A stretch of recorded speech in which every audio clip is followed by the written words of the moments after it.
Ladies and gentlemen, let's go. Let's go. We ain't got no time to waste. Let's go.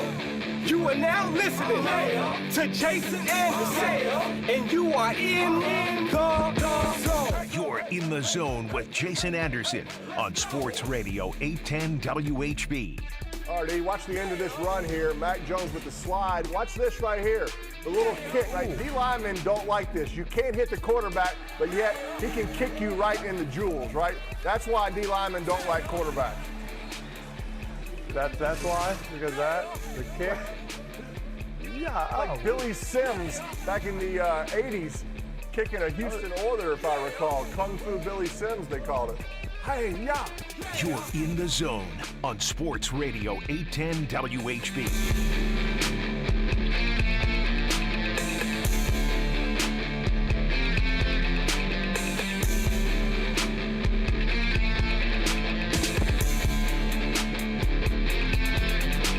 All right, it's the Tuesday edition of The Zone right here on Sports Radio 810 WHB. Jason Anderson with you, Josh Brisco, and Beards. We head up until 2 o'clock. We've got you for the next 4 hours.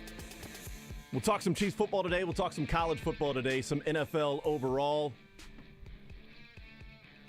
Bye week for the Chiefs, so assess what we've seen so far in these first 7 games. Any moves that the Chiefs could, should, would, maybe make. We'll get into those as well. Braden, Gall, some college football coming up at noon. College Football Insider, and then we got sad fans today. We got sad fans, 49er sad fans. There are more than 49 sad fans. It's just a matter of... There were more than 49.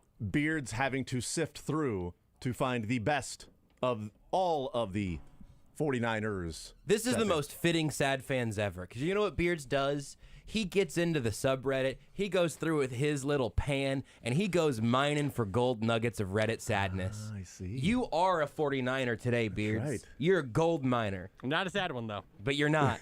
Because you were able to sift out all of the silt at the bottom of the pan. What's that pan called? There's a name for it. The for one of sifter? those.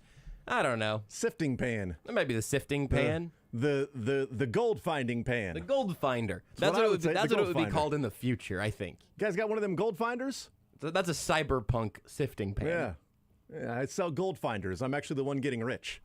I mean, look, this is the way that it works. Welcome to, this is capitalism, baby. You guys came here to find gold. I'm selling this stuff to find gold. You ain't going to find it, but you know what you are going to find?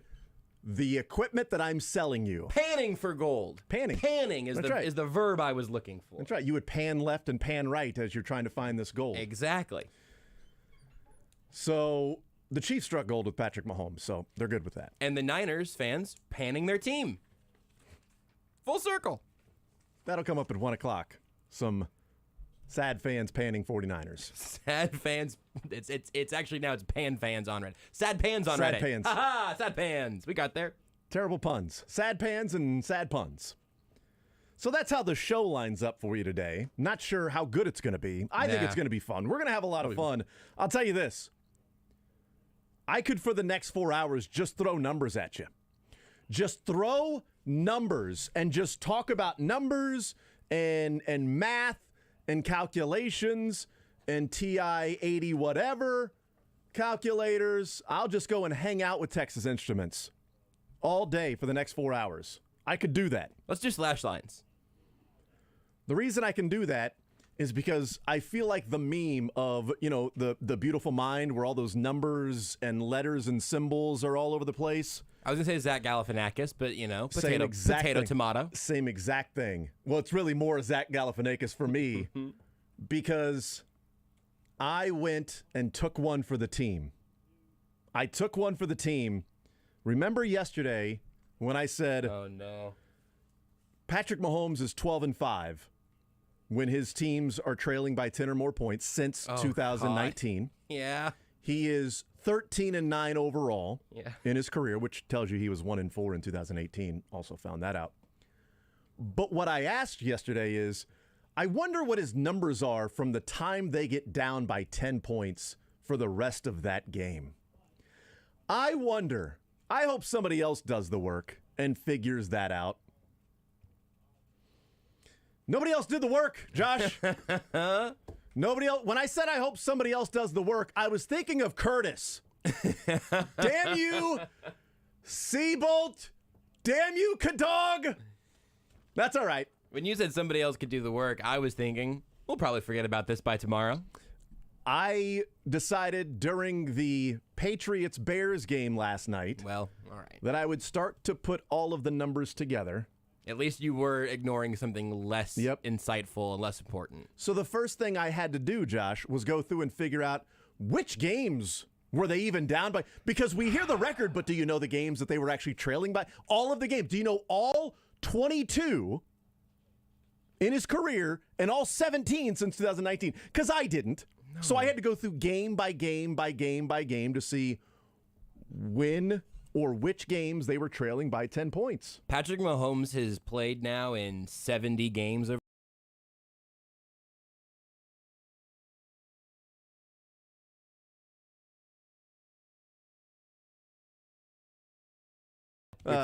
To something to 3. Click right past it, right?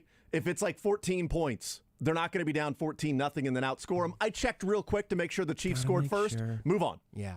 So I didn't have to go through and sift through. So I think this season, by the way, is the last year you're going to be able to force yourself or allow yourself to do this. Because once it's at 80-plus games, I feel like it's you. But 70-some is way too far. But I've already got the numbers. Well, now I can just you can build add to on it. this forever. You can just add to it from Good now point. on. This is your stat now. Right. I came up with a name for a stat for you like the first week I was doing the show. I can't remember what it was. I don't remember But either. this is the Jason. Oh, it was a whole formula. I'll work on a new one for this. That's right. But this is your new like Jason Anderson patented statistic. You have the work. It is digitized. Is it in the cloud? Have you gotten it in the cloud yet? I haven't saved it on this, but I'm going to transfer it over to an Excel spreadsheet. Save it to the cloud. Save it to multiple devices. Have a flash drive with it on your keychain. I've got it on my phone and on this. So you need a designated survivor. Just make sure that everyone has this formula. That's a good point. Because then we can build on it forevermore, and this will be your legacy. Yeah, because if I were to lose this, that's about 4.5 hours of work that I started it last night and I finished it 20 minutes ago. I knew it was going to be minutes, not hours. 20 minutes ago. And I wish I would have started this endeavor yesterday afternoon. You probably should have started this endeavor after his fourth career start. You know what? That would have been great. Really, it was after the Chargers game is when I should have started it, because that was the first time when it was like, hey, by the way, he's now 11-9 when he's got an above 500 record when his teams trail by 10 or more points, and since 2019, the guy is 10-5. I should have started it then, right? Regardless, you've done it now. Yes, exactly. You're set up for the future. I'm gonna get out of your way and listen. I want to know. I'm not even going to get into it yet. Not even going to get into it yet. Peeking back off. I'm going to transfer it to an Excel spreadsheet, but I'll get into it at some point today. Okay, all right. But the first part was even just going through and finding the games that they trailed by 10 or more points. Well, then once you do that, you got to go and find what he did before and after. So I did that. But then you got to find the minutes in the game, because if, let's say, for example, the 49ers game in the Super Bowl. Not this, last week, but the 49ers in the Super Bowl. That was only 17 minutes and 35 seconds of game time when they fell behind by 10. If I just said that's a game, that's going to skew the stats for Patrick Mahomes. Right. He didn't play 17 minutes in that game. So if you say, well, that's one game and he only put up, 150 yards and 2 touchdowns and an interception, well, that skews the stats because that was only in 17 minutes of play. Well, then you extrapolate that through the whole game, and here's what it would have been if you're playing an entire game. So then you see how many minutes he actually played, because I wanted it to be accurate, damn it. I didn't want to just throw some numbers at the wall, Josh. It's accuracy is what we deal with in this show. It's even worse if you do all of the work and then at the end someone's like, here's one fatal flaw. At that point, you can't do it a second time. You might.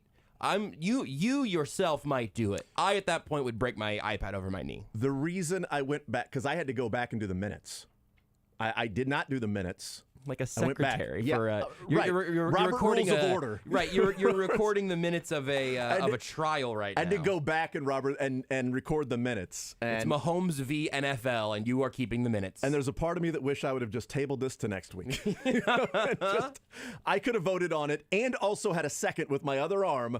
You know what? It has been tabled to next week. I wish I would have done that. They're going to be down 10 to the Titans at some point. We just know that. Yeah. I mean, we know that's going to happen. For sure. But the reason I went back and added up the minutes is because, since 2019 in those 17 games, he's thrown 38 touchdowns. And I'm like, that's a full season. You're telling me when they're trailing by 10 points of a full season's worth of play, he would have only thrown 38 touchdowns? Come on, that doesn't seem correct. I'm like, of course not, because there are a number of games in here where he played like 5 minutes, 17 minutes, 5.5 minutes. 22 minutes, that shouldn't count as a full game. Right. So then I had to do that. We'll get to this in the show at some point today. But what I found out, Josh, and it was surprising. I didn't realize this Should before. I be sitting down? But what I found out was he's freaking good, man. He is. There it is. There it is. I almost fell out of my chair. Thank God I was in one. That's 4.5 hours of work that I did to let everybody know. This guy's freaking good. You've been on the fence, folks. Fence sit no longer. Jason Anderson has come to a conclusion. If there is any part of you out there, anywhere, Bart, Scott, whoever else, Tua, Tyreek, Dolphins fans, doesn't matter. Anybody out there, PM2 haters, Bills Mafia, Charger Village, whatever it might be, I'm here to tell you right now, if you had any questions of whether or not Patrick Mahomes is good, he is. You, Jason, have actually, I don't know if you knew this. I don't know if you did this on purpose, if you had maybe a certificate made. If not, you should really get one. I'm going to get one. Because you have actually founded a brand new organization just with this. You have begun your new endeavor. Okay. You have launched the Basic Anderson Research Team, also known as BART. And what you'll do with the BART formula and with your team Love it. is you are going to go around and you are going to find more and more ways to statistically prove that Patrick Mahomes is, in fact, good at football. This is BART. I love the Bart stat. This is a Bart stat right here. You This was might 4.5 be minutes of a Bart. Oh, you yes. might be the Bart. The Bart again. The last what? word in Bart is team, and know there's no I in team. Eat my shorts, okay? I don't know if you got that I right. did. I did. Man, I was gonna make a joke about Paul Bart Malka. that's the reference. Mike Garafolo, Titans are signing veteran wide receiver Chris Conley off the Chiefs practice squad. Oh, hey. how He about is that? now on his third AFC team since week 1. Hey, Chris, tell us about this Chiefs team. Sit down for this fireside chat Yeah. here. What have you learned? Sit down. He said, "Well, I did all the math, guys, and Patrick Mahomes is pretty good." Well, as I was driving to the airport when you guys signed me off of the practice squad for the Chiefs, I was listening to a radio show. It was right around 10, 12, 10, 13 in the morning on Tuesday. I got to tell you, they brought up something that I thought was really interesting, and I think you guys should know this as you get ready to play the Chiefs next week. And I usually only listen to Sad Fans on Reddit, but I was in at 10:15 today. Because I was on a plane, and Sad Fans, I'll listen to the podcast, Mike. He's talking to Mike Vrabel. So, do the Titans go, or do the Chiefs go get Josh Gordon back again? Because Gordon went Chiefs to Titans practice squad to release from the Titans practice squad, and Conley got released from the Texans, and the Chiefs signed him to their practice squad. But now he's a Titan on their active roster. Doggone it, Josh. Sit down. Fireside. Tell me about this Titans offense, Josh. What can I learn about? What did you learn this about them? Ryan Tannehill? What are you seeing from him? Tell us more about this Tannehill fella. This Derrick Henry. Is he the king? He seems to be Tell us more. good at running with the football. Tell us more about this guy. What did they tell you in secret? What are they planning? They have this secret offense that they're planning to unveil Sunday Night Football on the 6th. Have they been practicing? Have they kept it a secret? Tell us. That Chris Conley storyline was really fun for like an hour and a half. Nice to have him back. I thought it was good reunion. I thought it was a little extreme that the Chiefs started waterboarding Josh Gordon just to try to get more information. Yeah, that was way definitely over the a top. violation of the Geneva Conventions for sure. Way over the top. Way over the top, okay? Because, again, it's the Titans. If you're going to do that, make it for the Bills. You know, make it worth it, right? I mean, worth your time and energy. If you're going to commit a war crime, Right. do it for Josh Allen. That's right. Not Ryan Tannehill. Can you go ahead and label that as the podcast? If you're going to commit a war crime, do it for Josh Allen. Yeah, I'll write it down. Today's show. Yeah. Hour number 1. If you're going to commit a war crime, do it for Josh Allen. That'll be on the podcast, and that's gonna be the last podcast hour title of the Zone ever. So yeah, I've come to the conclusion that he's really good. But we'll get into just how good in sort of that improbable element of when you're down by that many points, don't you feel like you become one-dimensional? Don't you feel like then conventional wisdom would say that, well, you know you're going to have to pass the ball now, so we're going to be prepared for you to specifically, strictly pass the football because you're trailing early in the game. When you go up against a team without a superhuman at quarterback, that's the whole point, right? Is like, well, look, you make them one-dimensional, put them in throwing situations, pin your ears back, and go hunting. It doesn't seem to work against the Chiefs, as I'm guessing the Bart formula is going to unveil. Put the women and children to bed and go looking for dinner. No way you get that No, reference. I got Bart Simpson. I was with you on Bart Simpson. I was doing way okay. You get that reference. You know, I got to start today's show up 1-0 on the getting the reference scale, so being 500 after one segment's Not okay. too bad. I can live with that. Not too bad at all. I also went ahead and broke it down overall numbers and then by win and by loss. So from entire career That total, makes sense, yeah. then win and loss, and then 2019 to present overall, and then win and loss. So, we'll get into that at some point. But turns out he's good. Turns out he's pretty good. Pretty good, that Patrick Mahomes fella. All right, 913-912-4810 is the text line. 913-912-4810, the text line. So I was doing that while watching the Patriots and Bears game last night. And by the way, I'm doing okay in the live betting last night. Oh, boy. Go ahead, Beards. I'll just sneak this in. Yeah. Finally decided, you know what? I'm really going to go in on the under. These primetime games always. Silly son of a gun. Yeah. Nobody cares. Wonder if Renee wonders why I was rooting for the defense so hard when both teams were on the field. I wonder, and this is not a specific to me, but it's just how the game flow went. Mm-hmm. I wonder how many people at halftime said, yeah, I'm pounding the Patriots. I'll take whatever, minus 4.5 at this point at halftime. Zappy's in. You've been shocked back to life by Zappy. Right.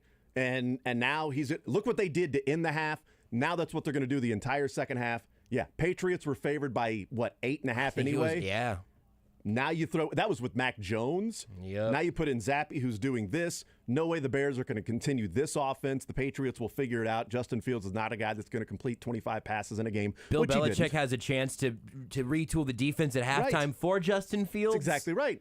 What you've seen, and instead, all that happened was the Bears came out and just kicked their butt in the second half. And Bailey Zappi went from Patrick Mahomes for 2 drives to then went to Pat Mahomes.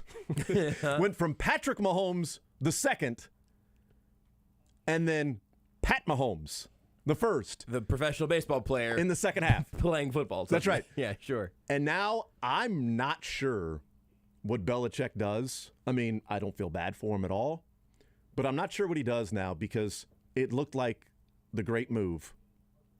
There it is. There's your guy, Bailey Zappi. And if he kept that up in the second half, there wouldn't be a question. He would now be your quarterback. But he wasn't good. He was, Mac Jones just wearing a different number. Yeah. So now, what do you do moving forward? You benched your quarterback, not because of health, but because of ineffectiveness. And then that quarterback turned out to be, after a couple of drives, as ineffective as the first guy. I don't know. I love that they have this issue because for so long, Belichick never had to worry about he made the biggest decision of his career and one of the biggest decisions in NFL history. Yeah. In choosing to stay with Tom Brady after Bledsoe got injured. Credit to him. So he made that decision. And Patriots fans somehow think that Zappe and Mac Jones are going to be the same thing. So credit to him. But the second he made that decision, he never had to worry about a quarterback controversy. Never had to worry about who to start, who to go with. Is this guy good enough? We used a first-round draft pick. When do I eject? When do I pull the parachute on this guy? When do I go to somebody else? And in that game, sitting 3-3 against the Bears at home on Monday Night Football, you'd better win that game to be 4-3 to keep pace even a little bit. It'd still be a game behind the Jets. And you went to the backup, and it still didn't result in a win. He's got real issues there, not just at the quarterback, Josh, but I think real issues all over the place because they gave up, 30-some-odd points to the Bears? Yeah, it's so interesting. There's some other little things around the quarterback movement that I think is fun that we can keep getting into if you want later on. But the specifics of that storyline for Bill Belichick, while it's also happening to Mike Tomlin, is so interesting to me. Tomlin's just a year behind, really. I mean, if, let's say Kenny Pickett plays like Mac Jones, the Steelers are going to host a Monday night game at some point next year, and we're going to see a rough first half from Kenny Pickett, and it might not be Mitch Trubisky. He might be elsewhere. It might be some other has-been or some other, maybe they take another draft pick on another quarterback in the late round. Maybe it's Marcus Mariota. Matt Ryan to Sam Ehlinger. Oh, my God. You're going to find, but like for Belichick and Tomlin in particular, it's two guys who got the quarterback right at one point, developed him along however they needed to, whatever. They get credit for one guy, and they nailed it with one future Hall of Famers in both instances. And then they left, and that's got to be a pretty scary feeling for a future Hall of Fame coach that just lost their future Hall of Fame quarterbacks. And now, do you remember the Twitter threads whenever Del Curry was sort of announcing his singleness after the divorce? All of those Twitter threads, there was one great one that we could only quote so many of on the air anyway. But the gist of that one was, hey man, you don't went out in these streets anymore. The game's different since the last time you were single out here. You do not want all of this right now, Del. And I think that might be where Bill Belichick and Mike Tomlin are at right now in the quarterback game. Before the texts come in, Big Ben was there when Tomlin took over. So not. Yeah, that's true. You're right. You're right. Had him the whole time. Hasn't had to develop. You're right. He's never had to worry about it. Right. He's never had to deal with the quarterback and.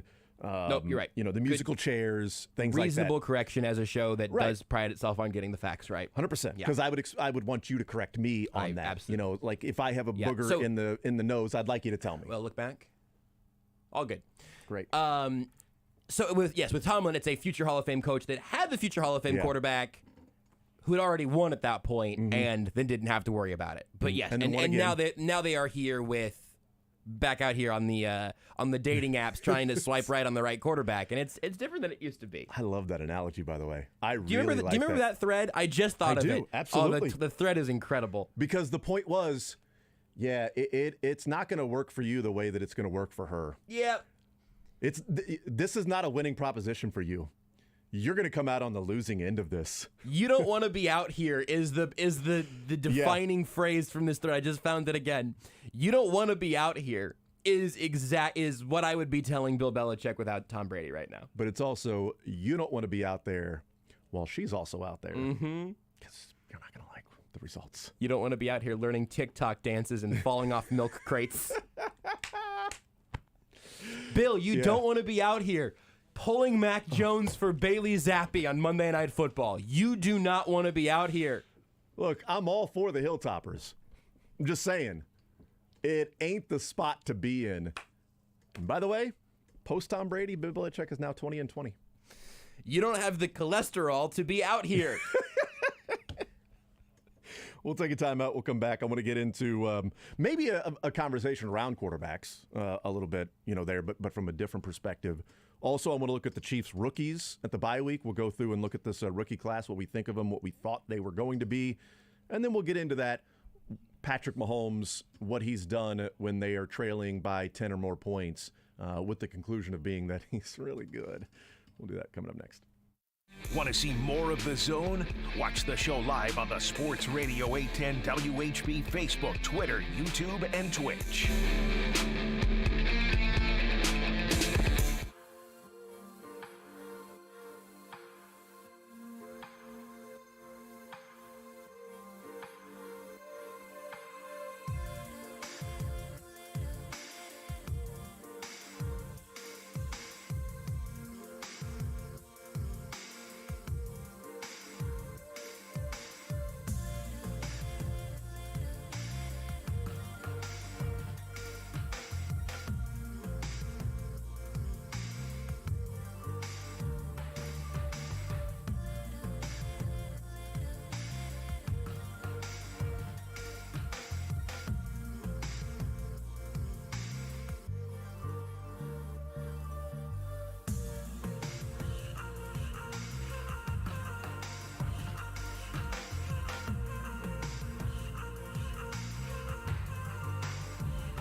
The Zone with Jason Anderson. Somebody was like, what's it like listening to The Zone? Well, you got to take your time to find the funny. You take your time to find the funny, and maybe eventually it'll come around and sneak up on you. Weekdays from 10 to 2 on Sports Radio 810 WHB. We'll talk with Matt Verderame coming up at 11 o'clock. Fansided, Stacking the Box podcast. Get his thoughts on some NFL stuff and certainly look at this Kansas City Chiefs team sitting 5-2. What he thinks of them compared to where he thought they would be at the beginning of the season, both record-wise and also how they're playing, because those are two different conversations. The Chiefs are better record-wise than I thought they would be. I thought they'd be 4-3. They're 5-2. And they're also playing better than I thought they would be, just if you start to break it down outside of special teams. Outside of special teams, they're not playing better than I thought they would be. But offensively, the way that Mahomes and the receivers have worked out, and certainly defensively, what we've seen from this team, how they've played. And it's one of the reasons why they're sitting 5-2.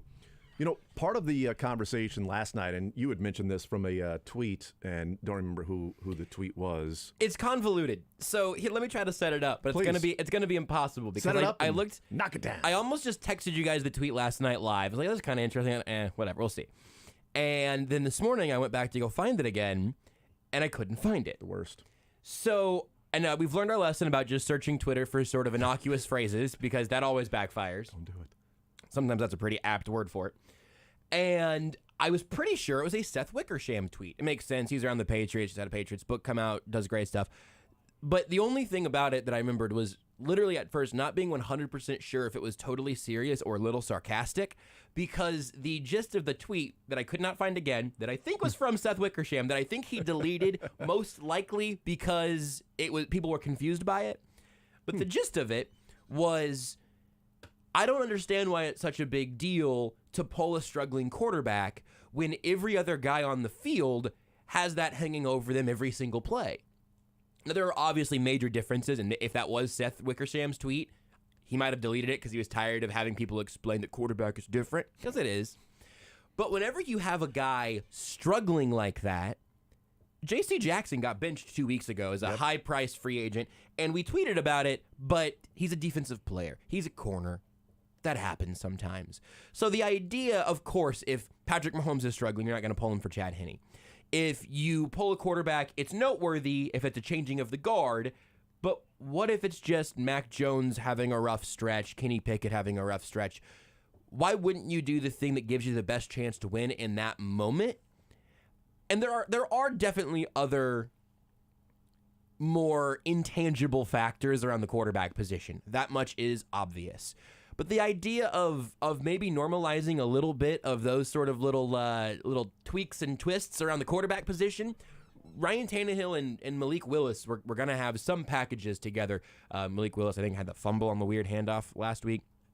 But I think there's something interesting about that if there's a way to do it without it either like torpedoing your main starting quarterback or in a way that can benefit you in the short term without it becoming a long-term problem. Well, that's the thing is, you know, the quarterback, is it so different that the entire team can't make up for if a quarterback gets benched? And does the entire team just be deflated in, well, we can't figure out the quarterback position, so what's the point? Yeah. It's the inverse of what we heard Frank Clark, Chris Jones in the 2019 season when they came back against Houston and Tennessee and the 49ers. And it was, you know, what keeps you guys going? And Frank Clark said, because we got 15 over there. Yeah. That's what keeps us going. We know we're always in it with 15, that Mac Jones is in. Now Bailey Zappi is in. And who's going to? Mitchell Trubisky's in. Well, now it's Kenny Pickett. It's Matt Ryan. Well, now it's Sam Ehlinger, and it's Baker Mayfield. Is it going to be Sam Darnold? And now it's P.J. Walker. You know, who is it going to?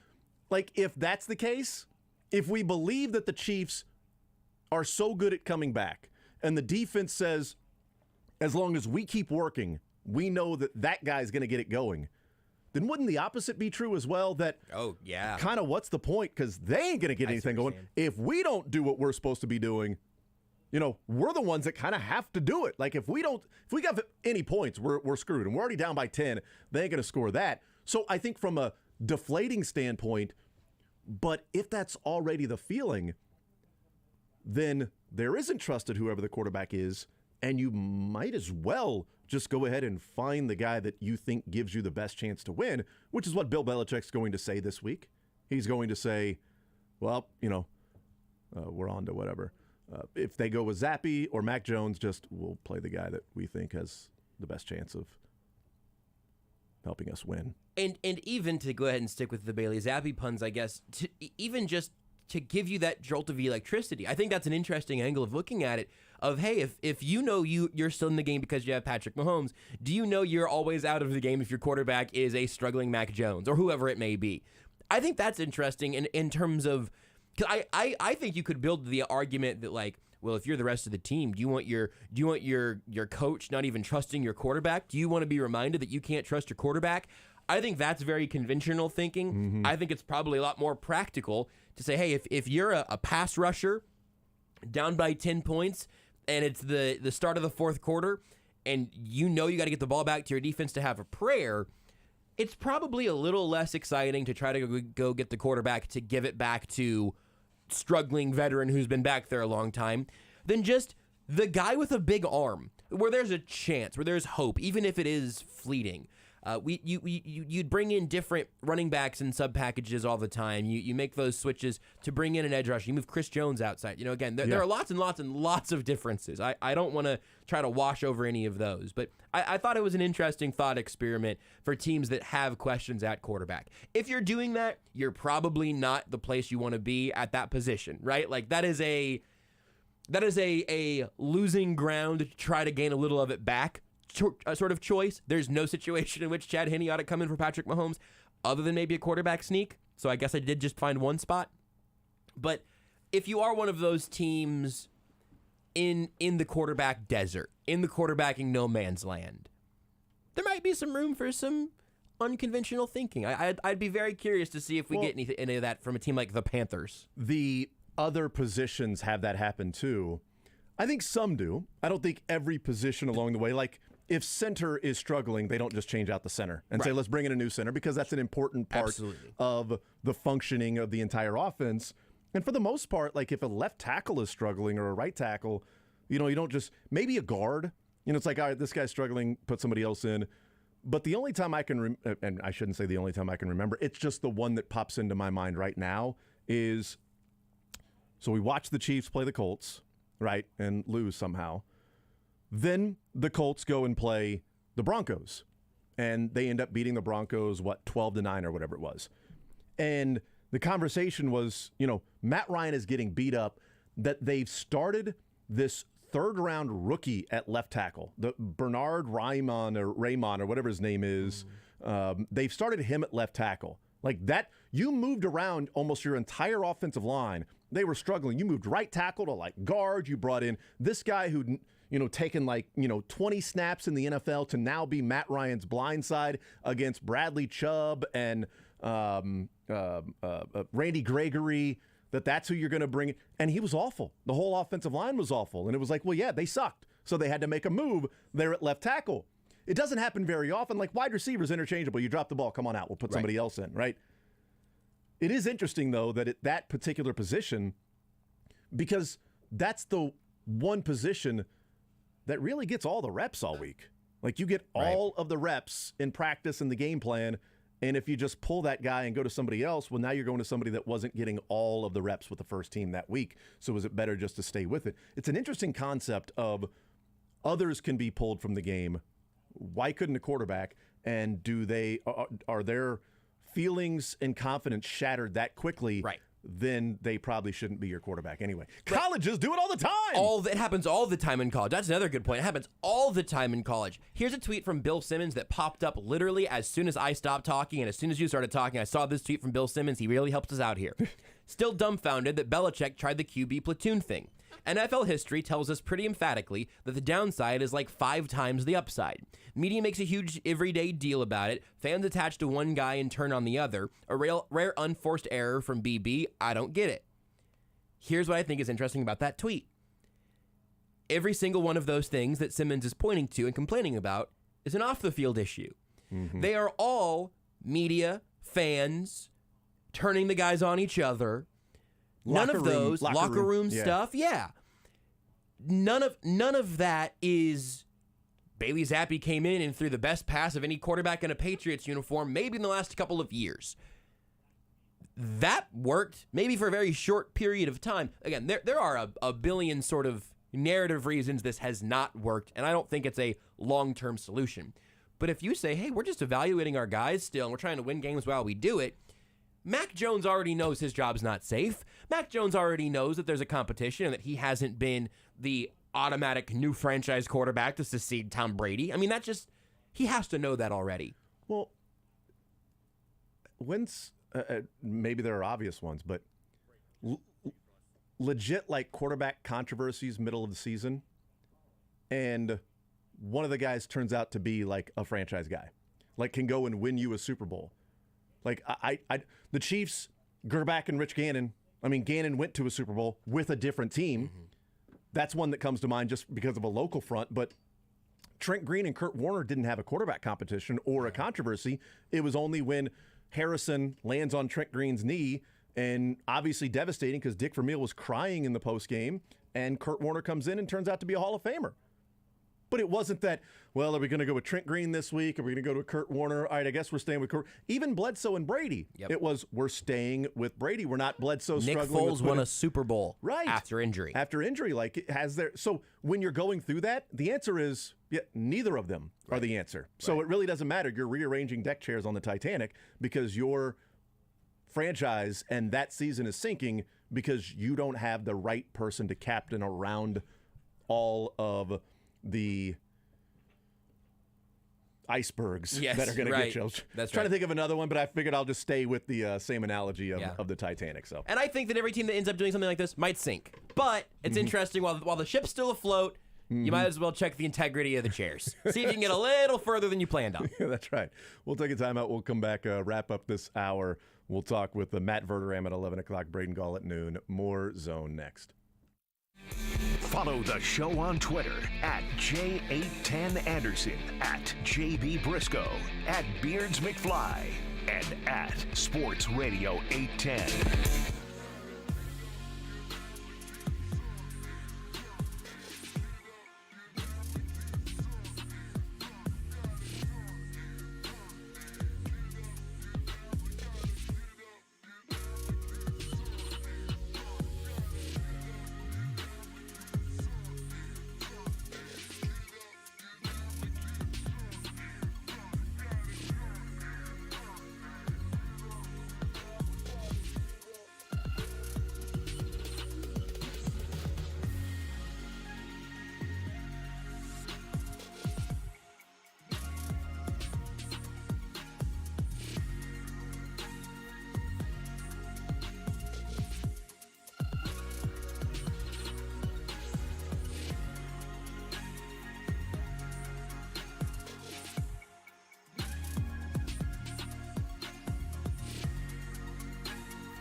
The Zone with Jason Anderson. Wash your hands, wash your butt, man. That's it. That's all. That's what I tell everybody. Those are two things you got to make sure you keep those clean. We'll be all right. On Sports Radio 810.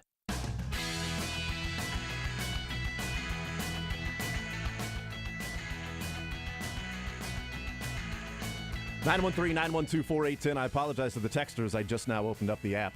Not ghosting you. It's just yeah, that's right. Just ghosting myself. Text says, to be fair, Dick Vermeil cried at every post-game interview. That's true. That's a good point, yeah. Text says, do you guys know the exact number of tight ends that scored touchdowns on National Tight Ends Day? I know of two, Kittle and Dawson Knox. People lost a lot of money betting tight ends to score TDs on Sunday. I didn't even think about betting just tight ends anytime touchdowns in games because it's National Tight Ends Game. Yeah. Or Tight Ends Day. I found out it was National Tight Ends Day during the Chiefs game. Yep. I never heard anybody mention it. No, it never came up. Never. They never talked about it on the broadcast 10 or 12 times. Never came up. During the Chiefs game is when I found out about it. Well, but that doesn't seem right. They barely talked about it. But before that, I didn't know. I was even wondering what Bill Cowher was wearing. Because don't know what Bill Cowher was wearing. Halftime of the first game, he had his regular suit and tie. Uh-huh.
When the Chiefs trail by 10 or more points with Patrick Mahomes at quarterback, we know what his record is, but I went back and looked up what his actual numbers were from the point they trailed by 10 or more points to the end of that game. We haven't given out the numbers yet. We will. Stay tuned. But Tex says, so you wasted 4.5 hours of your time and 20 minutes of ours. You haven't even begun to waste your time. I love that. But we were talking about what I did for about 15 minutes of how, going through all the different things to put together and then going through the time of the actual minutes and seconds of game time in which he played while they were trailing by 10 or more points and all of that stuff. And we're going to get into it. It took like 4.5 hours. And, wasted 4.5 hours and 20 minutes of ours. Just get to it. He's awesome. That's my conclusion. Mahomes, amazing. We're going to waste so much more than 20 minutes of your time today. You have no idea, Texter. Don't you dare change the channel. 54 minutes in. Are you kidding me? If he thinks we've only wasted 20 minutes so far, that's a pretty good hit rate. I'm with you on that one. That's true. I'll take that. That's true. Tex says, Justin Fields' live rushing last night was 44.5. I mean, you got to hammer something like that. That's what the texter says. I didn't hammer the Justin Fields rushing number. No, what did he end at? Like 110 or something like that? That's yeah. Right? I wonder when that was at 44 or 45. Probably early on. He ended with 82. He did not cross 100. Sorry. Well, I know I'll admit the fourth quarter of the game, no offense to Bill Burr, but I don't think the game got off mute for me after the first half. It was on. I just think after the first half, I had the volume down. I didn't check out the Manning cast last night because I forgot. It's just so funny. It's so funny to me to watch Eli Manning just sort of casually talk over Barack Obama. It's just three dudes in quarter zips, and it's just Eli Manning with his mouth hanging open a little bit, just trying to talk about something on the TV while Barack Obama is trying to be, eloquent or whatever. This is the problem with them taking certain weeks off. Yes. Because then I forget that if I'm in just my regular routine of watching the Manning cast, okay, I'll know. But last night, not even thinking about it. I'm doing other things and live betting. As you have to. I mean, look, you're just trying to stay plugged in. That's a business. It's a work trip for you. It's a business trip. Yep. Monday Night Football. Tex says one of the news reporters on Good Morning Football said that Belichick already said that Jones will be his starter next game. Really? Jerry Jones? That would be a story. Well, I heard last night he was asking, he's like, the game just got over. Matt Verderame next. Receding hairlines.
The Zone with Jason Anderson. Don't dab babies, okay? Weekdays from 10 to 2 on Sports Radio 810 WHB.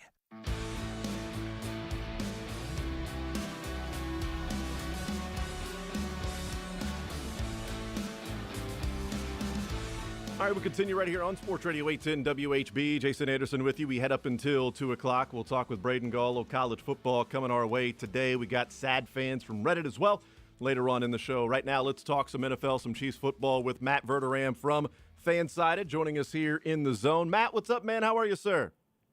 Doing good, Jason. How are you? I'm doing just fine. Looking forward to the Chiefs' next part of the season since a 5-2 start. 4-3 is what I thought they would be, but they're sitting 5-2. Before we get into the Chiefs, I wanted to ask you from last night. You know, we talked a little bit about it in the first hour with the Patriots losing by a pretty wide margin to the Bears, and they start with Mac Jones. They go to Zappy. It looked like everything was great for the time being until it wasn't. What now, do you think? What does Bill Belichick do now at the quarterback position? It'd be easy if Bailey Zappi was just great the rest of the way, but he wasn't. He was good for a little bit. So what kind of issue does Bill Belichick have on his hands now? A pretty big one, because when you yank your starting quarterback, and it's not because of an injury, you're telling everybody in your building you don't believe in him. And so Zappi comes in and looks like Joe Montana for 2 series and then does not the rest of the way. I think you're compelled to go back to Jones. Look, he's a first-round pick. He led you to the playoffs last year, or at least was part of the team that got to the playoffs. Maybe led is a little bit strong, but I think if you're Belichick, I mean, what have you seen from Bailey Zappi that makes you think that he's the future? He's been fine coming in and playing a few games, but he wasn't good last night. He wasn't good in Green Bay. He was good in Cleveland. Okay. Lots of guys are good in Cleveland. Okay? I think at some point you have to just basically say, look, it's on me. Now, Belichick's already come out and said, well, this was the plan, and we were going to do this the whole way. If that was the plan, then it was a dumb plan. Then they should have just sat Mac Jones and let Zappi play the whole game. If Jones was so limited that they couldn't play him for more than a handful of series, they shouldn't have been on the field. So I think you have to go back to Jones. Now they're going to try to save face with this whole story. Everyone in the room is going to know the truth. It's a bad look for Belichick and for the Pats.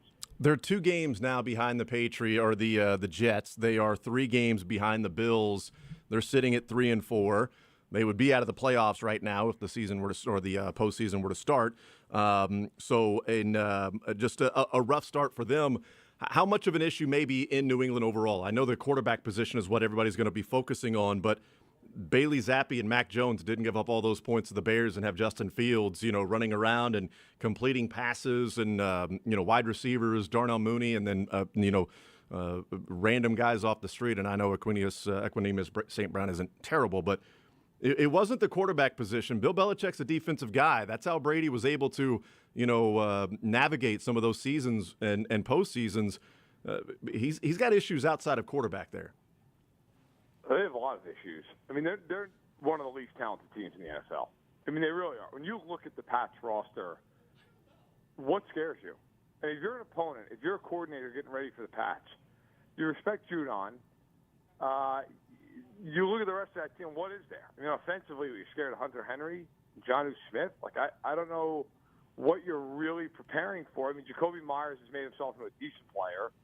But, look, the bottom line is they have 4 losses. They still have to play at Minnesota.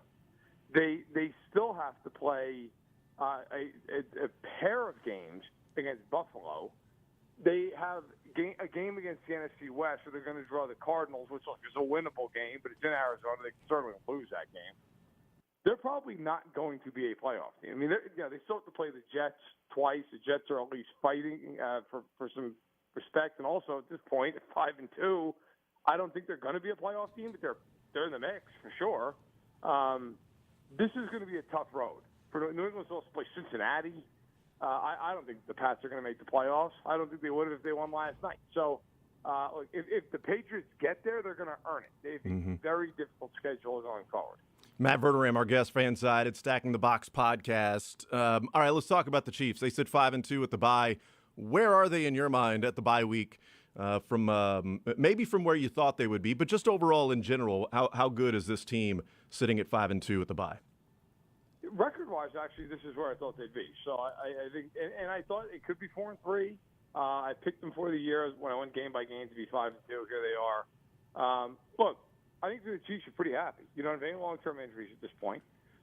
You are clearly the front runner in the division, which I think as the year goes on, you kind of get further removed from the summer, so you forget what it felt like in July and August. Mm-hmm. There were a lot of people who thought they were going to finish last in the division. I mean, there were a lot of people who thought, hey, this is going to be a dogfight. It's going to be a great division. Well, you're sitting here 7 weeks in. Denver's not winning the division. The Raiders, I think, are better than their record, but they're not winning the division. The Chargers are 4-3, but they're a mess, and the Chiefs already have a win over them. So I think for the Chiefs, obviously, look, you've got to take it a game at a time, but the harder part of your schedule's over. You come out of the bye with 3 games out of 4 at home, all games you ought to win. You have your health, and on top of that, you look at the conference, which is also supposed to be just a magnificent conference. What is there? It's you, it's Buffalo, there's 50 feet worth of space, and then what? I mean, Cincinnati? I think Cincinnati's probably the team. Maybe Baltimore you look at. It's okay. Yeah, you respect them. But after that, I mean, the AFC South is terrible. I think for the Chiefs, you feel really good. I mean, look, you just go out, you play one game at a time. Can you catch Buffalo? I don't know. The Bills don't have a hard schedule. You probably won't catch them. But if you're the Chiefs, your whole goal is win every week. You're going to be favored in every single game the rest of the way. And you just try to apply pressure to Buffalo and hope you get lucky. Yeah, I mean, I looked through the AFC. It is amazing 7 weeks in where or what we thought of the division and the conference overall to where it is now. You know, we discussed before the season started just on the show as we were looking around to the other divisions, and I was shocked that out of all the teams that were the favorites to win their division, the Chiefs had the best odds or the longest odds. They were the biggest underdog, if you will, to win their division. Out of 8, they were 8 of 8. Like, there were teams that were like minus 270. Like, the Bills were like minus 270. The Chiefs were like plus 220 to win the West, and I couldn't believe it. I'm like, they've won 6 in a row. There's never free money, right? It's not easy. It's not like just giving away money. And they haven't won the division yet. They've played 7 games, and a lot of things can happen the last 10 games. But it's just an idea of where people thought this division or what they thought it was going to look like versus 7 weeks into the season, what it actually looks like, and how good these other 3 teams are. The Raiders have dug so much of a hole that I'm with you. I think they're better than their record. The Broncos are an absolute mess, and the Chargers, whether it's injury or just inability or coaching, whatever it might be, they never seem to get their bleep together. So, I mean, it's only 7 games in, but I still couldn't believe that they had the longest odds out of the 8 division favorites before the season started. I mean, if Mahomes is upright and breathing for the next 10 games, they're winning the division. Mm-hmm. None of these teams are beating them out. Yeah. Like, the Chargers are the only team, to me, that you'd even say, well, you can't count them out. The Chargers, if it wasn't for Nathaniel Hackett, who I'm not trying to pile on the man, I really think might be the most overmatched head coach I've ever seen. Like, Urban Meyer was a worse head coach because the players just couldn't respect him as a human being. And I think the players respect Hackett as a person, but in terms of just totally overwhelmed by the job, I can't remember seeing a coach more overwhelmed. But if it wasn't for him, I think a lot of people talk about Brendan Staley and say, what is going on? Mm-hmm. How are you this poorly coached? You're in your second year, and everybody focuses on the 4th down stuff with Staley because he's so different than a lot of other coaches. And that's fine. There's plenty of criticism there, or at least a conversation to have there. My problem with Staley is you came over from the Rams as a defensive coordinator. They are now in the second year of his program. They can't stop one guy from running the ball. Everybody that plays the Chargers looks like Earl Campbell. It's incredible. If you look at the Chargers' run defense, they literally are good for giving up 7 yards a carry to running backs. It's impossible to be that bad. And they went out and spent a fortune on the defensive side of the ball. Offensively, with Joe Lombardi, the coordinator, you have Justin Herbert, who, along with Allen and Mahomes, I think is the best arm in the NFL. And you never throw the ball over like 6 or 7 yards in the air. I mean, it's just dump off to Eckler after dump off to Eckler, these little bubble screens, these quick slants. It's the easiest offense in the world to defend. Now you don't have Mike Williams for an extended period of time with a high ankle sprain. They're already banged up front with Slater being out for the year. Look, the Chargers might make the playoffs, They might, find a way to get to 9 wins or something. They come out of the bye, and their schedule's been easy to this point. Now, their next 5 games, at Atlanta, at San Francisco, home to the Chiefs, which is going to sound like a road game. Then they're back on the road for the Cardinals, and they're back on the road for the Raiders. I mean, they could easily go something like 1-4 in that stretch of games. Mm-hmm. Yeah, Matt Verderame's our guest from Fansided, Stacking the Box podcast as well. We talked about, you said that 5-2 is where you thought they would be. You could see 4-3, but you picked them to be 5-2 at the bye week. The way they're playing, though, are they playing better? Are they right around what you thought they would look like, both on the offensive side and the defensive side as well, with all the new faces, new wide receivers, rookies as well? 7 games in, how do you assess how they're actually playing compared to what you thought they would look like? I got to say, they're actually playing better than I thought they'd play, because I thought going into the year, with all these new faces on defense, a lot of them young, I thought that this would be a real learning. I thought if they were going to win games, that it was going to have to be because they were going to, early on in the season, score a ton of points. The 2 losses I had them marked down for were Buffalo and Tampa.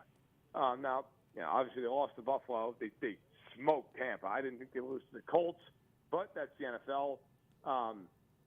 Offensively, they're about what I thought they'd be. I thought they'd be an excellent offense. I didn't know that they'd be the number 1 scoring offense in the NFL, but I'm not surprised.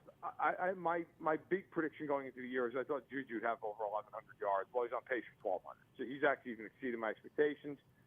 And MVS, for as weird as he can be at times, because there are games where he just kind of disappears, he's on pace for 900 yards. So, I think offensively, even though I thought they'd be really good, they're slightly better than I thought they'd be.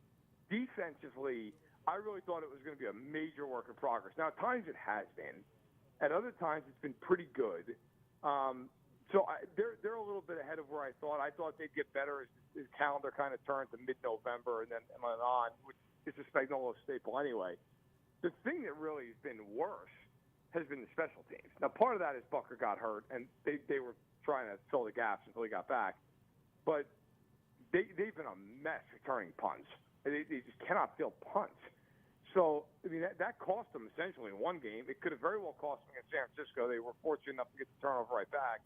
But I think the Chiefs, like I said at the start of this, you're 5-2 coming out of the bye. You're literally maybe the game at Cincinnati is going to be a pick. You're going to be favored in every single game the rest of the way, and in a lot of the games, you're going to be favored by big margins. Do you think they, a conversation that's going on the last week or so when the news came out, 1 week ago today, that Travis Kelce had restructured his contract? My initial thought, Matt, was that it seems like it's procedural to be able to, as I said, keep the lights on throughout the season when you need a little cash to work with. So people were talking about Odell Beckham Jr. Do they make a trade? Do the Chiefs need to make a move in your mind? Maybe need to versus will they? Kind of that differentiating, terminology. I don't think they need to. If they just rolled with this team the rest of the year, I think this team absolutely going to Super Bowl. I don't even know that you could argue it otherwise. But I do think they have a need at edge. I don't think defensively. Look, once we get McDuffie back and now Cook's already been back, Fenton will come back. I think they're fine. They need an edge rusher because they've been inconsistent there. Frank Clark played the best game he's played in a long time last week in San Francisco. Can you count on that every week? Not that he's been bad before that. He's just been okay. Carlos Dunlap has given them some juice, but I don't know that you look at Carlos Dunlap and go, yes, he's enough. We're good. Karlaftis, he's a rookie. I actually think George Karlaftis has played really well. I know he only has half a sack. I think he's played well. He's gotten a million pressures. He's just missing getting home. Maybe that changes as the year goes on. But I think if you can go out and get Robert Quinn, if you can go out and get, maybe a Josh Allen from Jacksonville, something like that, I think you do it. Now, Brian Burns, I know, is the apple of everybody's eye right now. There's no way I'm giving them a first and a second or a first and a third. I just wouldn't. It's too much. Brian Burns is terrific. He's never had 10 sacks in a season. I'm not running out and giving up half of a draft class because they want to go out and get Brian Burns. I think the other move, as you mentioned, is Beckham. You don't have to trade anything for him. You just have to sign him. I can tell you from talking to people around the team, they are interested in him. They are keeping tabs on him. You know, the expectation from talking to league sources is the Chiefs, the Rams, the Packers, the Ravens, and the Bills are all interested. So, you know, do the Chiefs get him? They'd like to. But I think, you know, it's one of those things. Like, are they going to outbid these other teams? And does Beckham want to go there? Is that the place ultimately Beckham wants to hitch his wagon to? I think they're more attractive than the Ravens, the Packers, and the Rams. And if you're the Chiefs, you're selling them over the Bills on, hey, look, you come here, you're going to be top dog at receiver. But do I think they can win a Super Bowl without him? Yeah. I mean, they're averaging 31 points a game without him. So it's not like they're wanting for points at the moment. Brett Veach isn't afraid of making a move and making a trade or signing somebody. We've seen that, you know, in his tenure during the season. Right. Do you think they will, though? I mean, I think there are a number of players that they're certainly going to be looking at and be interested in if the price is right. But by November 1st, do you think there's a new player on the Chiefs, if you're guessing? Yes. Because for two reasons. One, as you mentioned, Brett Veach is one of the most aggressive general managers in the league. He does not sit back. They seemingly always make a move. Even if it's a small one, they always do something. It was Melvin Ingram last year. It's been Le'Veon Bell in the past. It's been, you know, they were set to acquire Earl Thomas before he broke his leg years ago. You know, they brought in Terrell Suggs. That wasn't a trade. That was picking a guy up off waivers in December. But he played a key role in them winning the Super Bowl. I firmly believe will add. Now, maybe with Beckham, you know, the thought is that he's going to wait till after the trade deadline. So, you know, maybe he comes in like mid-November if he comes to Kansas City. But I think they will. But the other part of it too, Jason, they have 12 picks. I mean, they're not going to use 12 draft picks.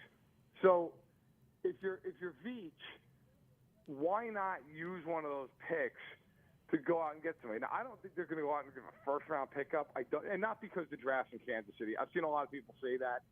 They're not going to hamstring themselves because next year's draft's in Kansas City. Like, they're not. They want to win the Super Bowl. But at the same point, I don't think it's – I mean, unless they could get Brian Burns and it literally was a first-rounder and nothing else, then maybe they would do it. I don't think they're going out and giving a first and plus for anybody. But I do think they'll make a move, even if it's a mid-round pick or something like that. Yeah, it'll be interesting to see where they may look at and see where they need the help at. Because, I mean, look – coming out of the Bills game, and you know they played well against the Bucs, and even come out of the Colts game, I would have told you, you know, should the Chiefs be looking at tackle? Should they be trading a first rounder for a tackle and move Orlando Brown over to the right side? Now, I don't want to go week by week and go, well, you know what? They don't need a tackle anymore because they played well. Okay, against the Titans, they didn't play well. Now they need a tackle. Like, I don't want to go back and forth that way, but the pressing needs, I certainly wouldn't be opposed to them saying, yeah, this guy was available. We couldn't turn it down. Yeah, we gave up a first rounder for, you know, Laramie Tunsil, and we moved Orlando Brown to the right side. And if he doesn't like it, that's fine. We'll move on from him at the end of the year. But we're a better team now with these two guys. Like, I certainly wouldn't be opposed if that's a move they made. No, and that makes plenty of sense. If they were to do that, that would be fine. Look, I don't think I don't mean this to come out maybe the way it's going to sound. I don't think if you're the Chiefs, you care about how Orlando Brown feels about it. Like, I don't think you care. You just say, look, you struggled at times this year. We're moving you to right tackle. That's what's happening. If you're going to play over there, and we need you to play your best football, at the end of the year, if you don't want to be here, then fine. But you're moving because this has been inconsistent at best. Now, I will say this. I think it's been very telling, and I've been saying this all year long. For anyone who listens to in my podcast or reads my stuff, like I think the biggest problem the Chiefs' offensive line has been their complete unwillingness in a lot of these games to try to run the football. Because when they have run the ball, and they did it against San Francisco and they did it against Tampa, against two very, very good defensive fronts, when they have done that, those have been their best games blocking. They don't need to run the ball 30 times. They don't even need to run the ball 25 times. If they run the ball like 20 times a game with the running back, not Mahomes scrambling, they run the ball 20 times a game, and they're averaging their 4.5 yards per carry, what they're averaging for the year. You back teams off of you a little bit. You know, now all of a sudden, okay, safeties have to think about what they're going to do, and that opens up some of the passing game. But also, and more importantly, it changes the way you can rush the Chiefs. You can't just pin your ears back. Like against Buffalo, I might be a number or two offense. I think the Chiefs had 65 offensive plays, and like 47 of them were passes in a game that was never more than a one-score game at any point. it just allows a guy like Von Miller to say, look, I don't believe that you're going to run the ball. I don't. And by the way, they only ran the ball at the running back 13 times in that game, the whole game. Like, teams have to believe that you might run. And against the Niners and the Bucs, they're in 2nd and 6 and 2nd and 5 and 3rd and 2. It's a lot harder for the Nick Bosa's of the world to just say, I'm just going to come full tilt off the edge, and there's nothing you're going to do about it. Now you can't. You have to respect the run, and it helps these tackles. So I think for the Chiefs, they've got to have balance. Not 50-50 balance, but they've got to show that they can run the ball against these teams, and it changes everything about the way these tackles can block. Matt Verderame, our guest from Fansided, Stacking the Box. Last one for you. What's the final record for this Chiefs team, guessing the rest of the way with 10 games to play? I'll say 13-4. I think their schedule is just a schedule they could really get on a roll. They could even be better. Like, I wouldn't be shocked if they went 9-1 or something. Like, they just don't play teams that scare you. I mean, you don't know with Week 18. You never know, like, who needs the game and if guys are sitting and all that stuff. But putting the Raiders game aside, I think if they need to win, they will. If you look at these games, I mean, it's Houston. Seattle, I respect. Seattle's had a much better year than I thought they would, but I think the Chiefs will win that game at home. Like, you look at Denver twice, the beat-up Chargers, and that game's going to feel like a home game for them. You get Tennessee, you have Houston, you have the Rams at home. Like, really the only game that you look at and say they're going to have to play really well to win is at Cincinnati. And so I would say, look, maybe they lose that game. I don't even know if they'll lose that game, but maybe they'll lose that game. There's one other game in there. They just don't play well and they lose. But I think they're going to end up with 13-14 wins. I'll say 13-4. All right, we'll see what happens. Matt Verderame, Fansided, Stacking the Box podcast. Matt, you're the man. Really appreciate the time, sir. Enjoy, I guess, an off week, and then we'll talk soon down the line and catch up and see where the Chiefs are when that happens. Thank you, Matt. Hey, thank you. Take care. Matt Verderame, Fansided, and Stacking the Box podcast. We continue rolling along, talk a little bit more about what came up in that conversation. Braden Gall coming up at noon.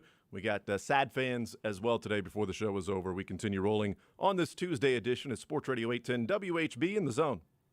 Take the show with you by listening live on 810WHB.com, in the 810 mobile app, or by subscribing to The Zone wherever you get your podcasts.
The Zone with Jason Anderson. You were just so easy to hate, and you're right here, and you seem like a really nice guy, but man, you were easy to hate. Well, thank you. On Sports Radio 810.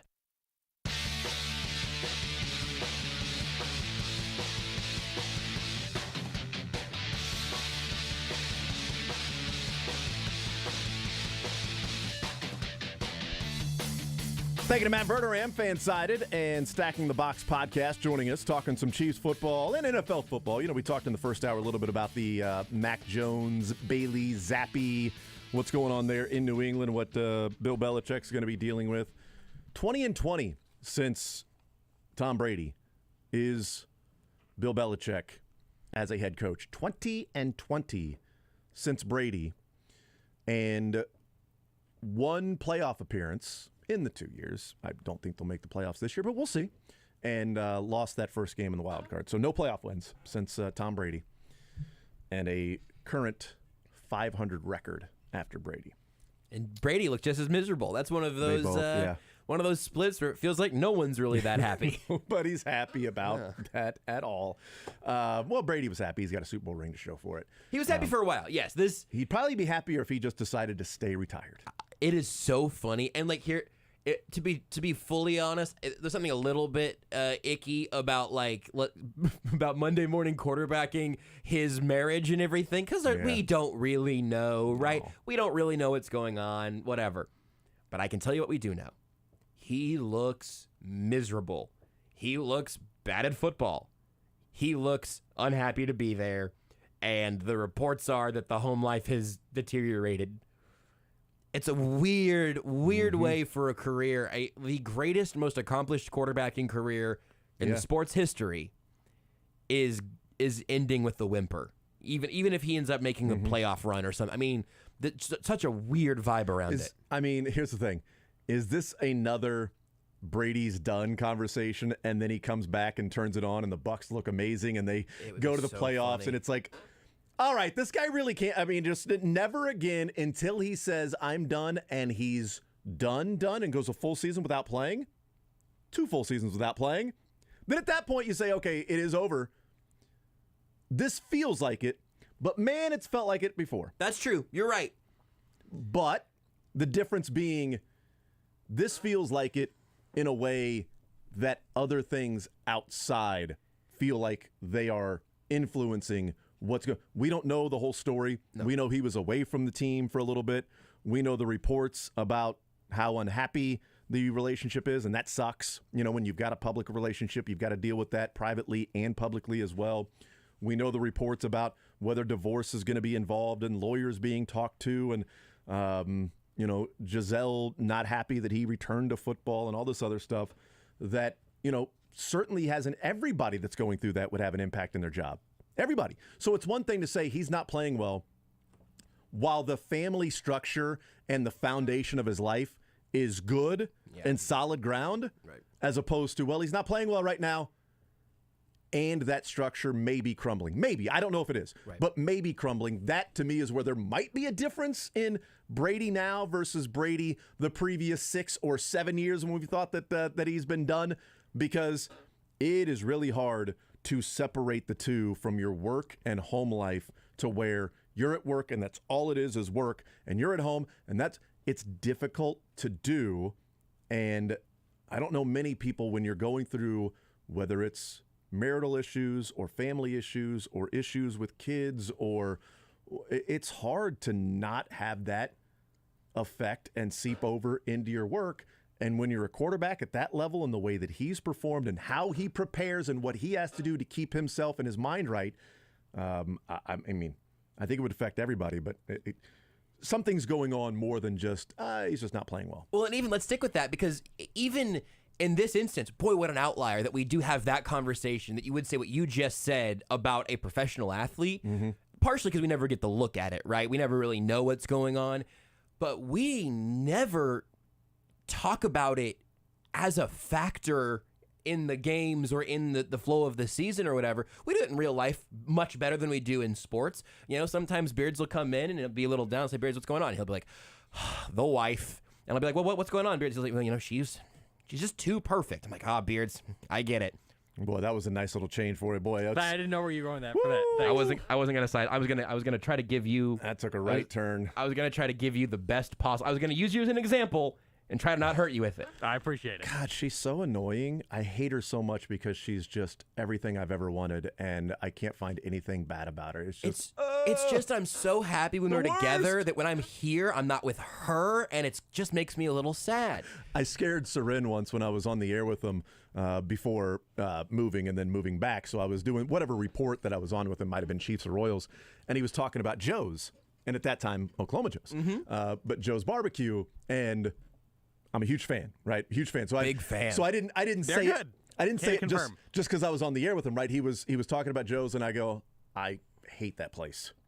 I hate going there, and the way his face looked. Oh, yeah. And he was like, what do you say at that point? Like, Yeah. what? And I go, every time I go there, I eat so much, Yes. and I'm like in a food coma. And it's like this love-hate relationship that, I can't get enough of it. Yes. But I know when I leave there, I'm not going to be able to move because I can't stop eating it. It's so freaking good. Now I want Joe's. Me too, man. Thanks, Jason. I did it like that because I kind of wanted to see Seren's reaction live on the air, because I knew where I was going, but he had no clue what because it's like, hey, idiot, what are you doing? What are you doing, you jackass? Because you never know who's going to be dumb enough to, do that. I don't know. I've developed a real bad habit when I'm specifically talking about sponsors on the show and on postgame and stuff that I really do know and really do love, like that I have either a relationship with people there or I've had the product, something that's I want to really put the extra little spin on it. Like when I talk about the great folks at Ruback here on the show, I will often say the phrase, I can't recommend them highly enough. And I hear myself say it every time. I'm like, boy, I hope nobody changed the channel halfway through this read, because otherwise I just gave a really bad promo for something I really do love. It's a tight wire, a high wire trick, a tight wire to walk. Yeah, I'm not sure what the phrase was. Yeah, anyway, I had a very serious and very important societal you were point. Talking about I was talking about Beard's wife. in the home life. Yeah. He comes in here and he's so annoyed about his wife being perfect. How perfect she is. That was a good tangent though. That felt natural. That's it. This is a quick little show review while we're doing it. Like the texter that said earlier, you wasted 4.5 hours of your life and 20 more minutes.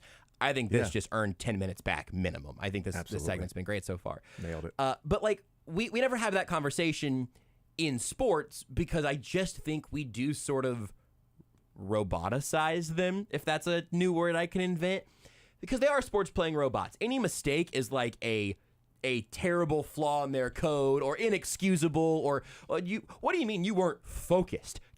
Your job is to catch the football, Marcus Kemp.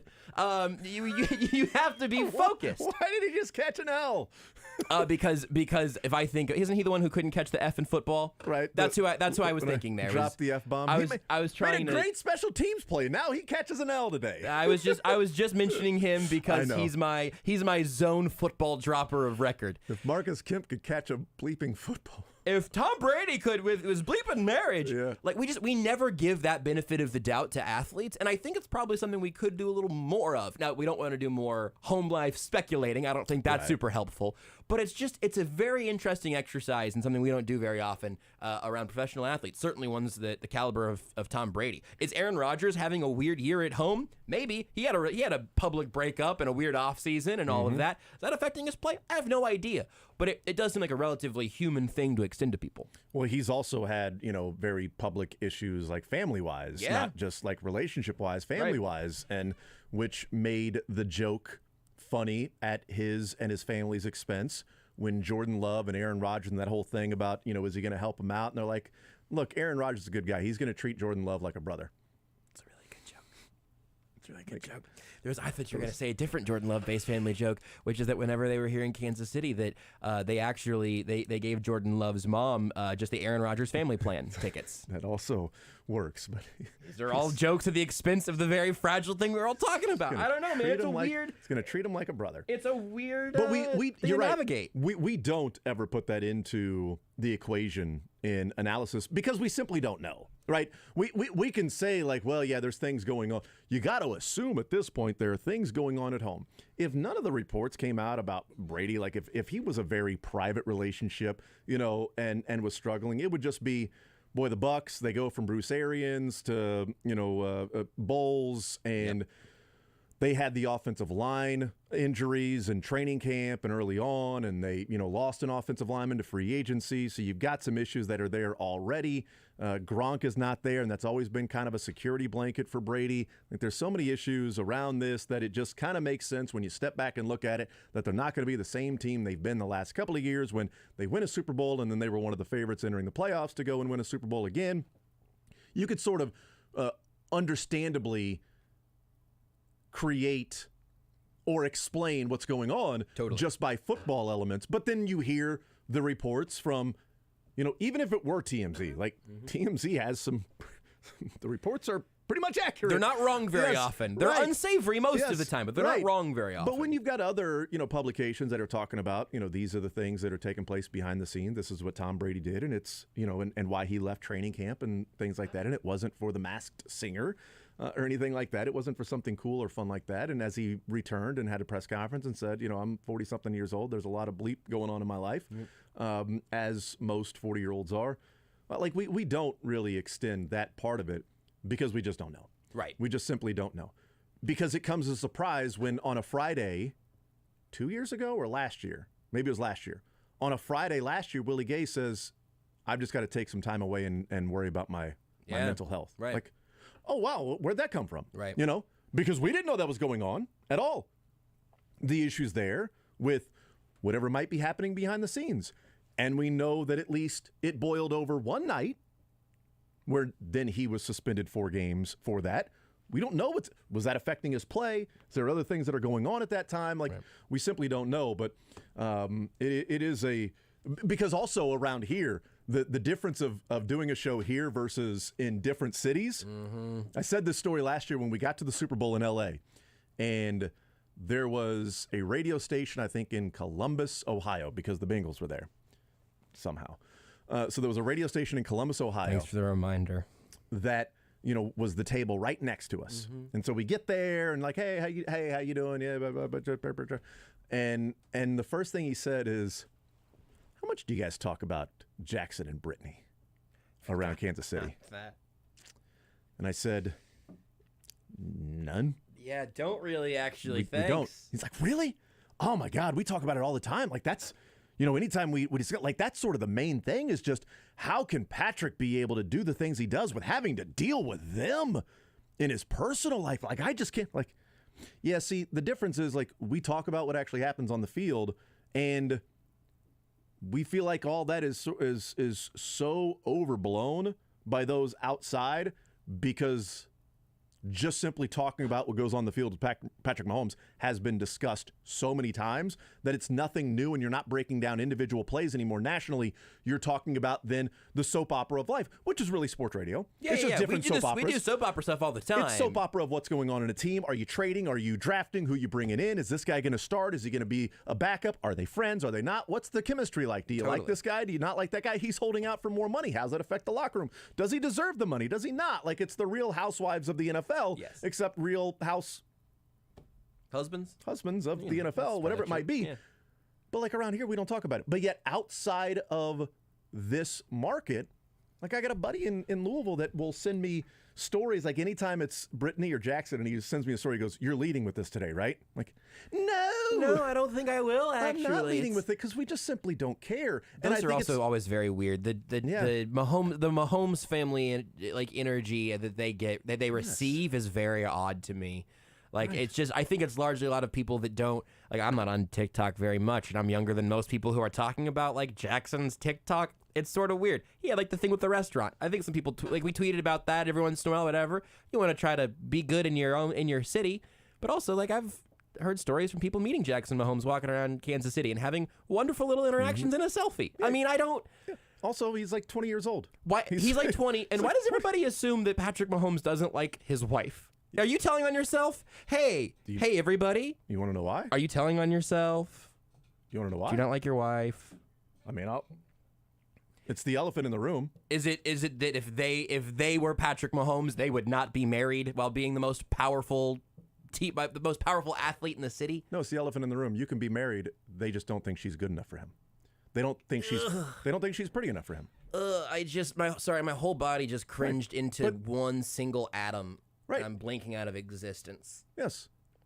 I mean, that's... It's just a very, really cool way for people to make decisions about other people's lives. That's a cool one. Because they've been together since they were sophomores in high school? Yeah, and people hate that. Like, somehow that's viewed as a bad thing. Yeah, man, you should... For him. Definitely because bad for some reason. They don't think she's pretty enough for him, which is just absurd. Like, gross, live your own life. Let him live his. And if they felt like she was on his level, sort of beauty-wise, no matter what somebody's opinion might be, if they felt that, then I don't think you'd see some of the texts or the tweets, I should say, and TikToks and Instagrams of, oh, he's so miserable. Oh, he's got like at the Texas Tech game, when it was, oh, look, he just looks so unhappy at all. It would be like, well, you deal with that because, I mean, come on, man. Meanwhile, I don't know if you saw this morning, Antonio Brown is selling T-shirts of him hugging Giselle Bundchen with, I think, the word Boomin above it and like the Thrasher font. Yeah. So no, the whole thing is like just a lot of weird stuff. Like, and I just don't care about that with that part of his relationship where he's happy. They've got a kid, one on the way. Seems like life is pretty good for him, and he's playing some phenomenal football. We just don't know the things behind the scenes, but when it becomes public, like it has, to a degree with Tom Brady, then I think it does. We do start to wonder how much that factors into his play. If that is the difference between he's done for the 15 different times we've done that in his career, and he's different when it felt like there was a foundation that he could fall back on, which was his marriage and his life and off the field and all of those things, to where that may not be happening right now. And if there's no security blanket to fall back on, if the ladder and the rungs of the ladder that you step on that would stop you before are not there and you just keep sliding backwards or sliding down, it's a different element of being able to figure it out midseason. We'll take a timeout. We'll come back, wrap up this hour next. You're in the zone with Jason Anderson on Sports Radio 810 WHB.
The Zone with Jason Anderson. All right, 913-381-0810. I call him Singy McSinger Face. Do you play album thing? Let's go to Ben. Weekdays from 10 to 2 on Sports Radio 810 WHB.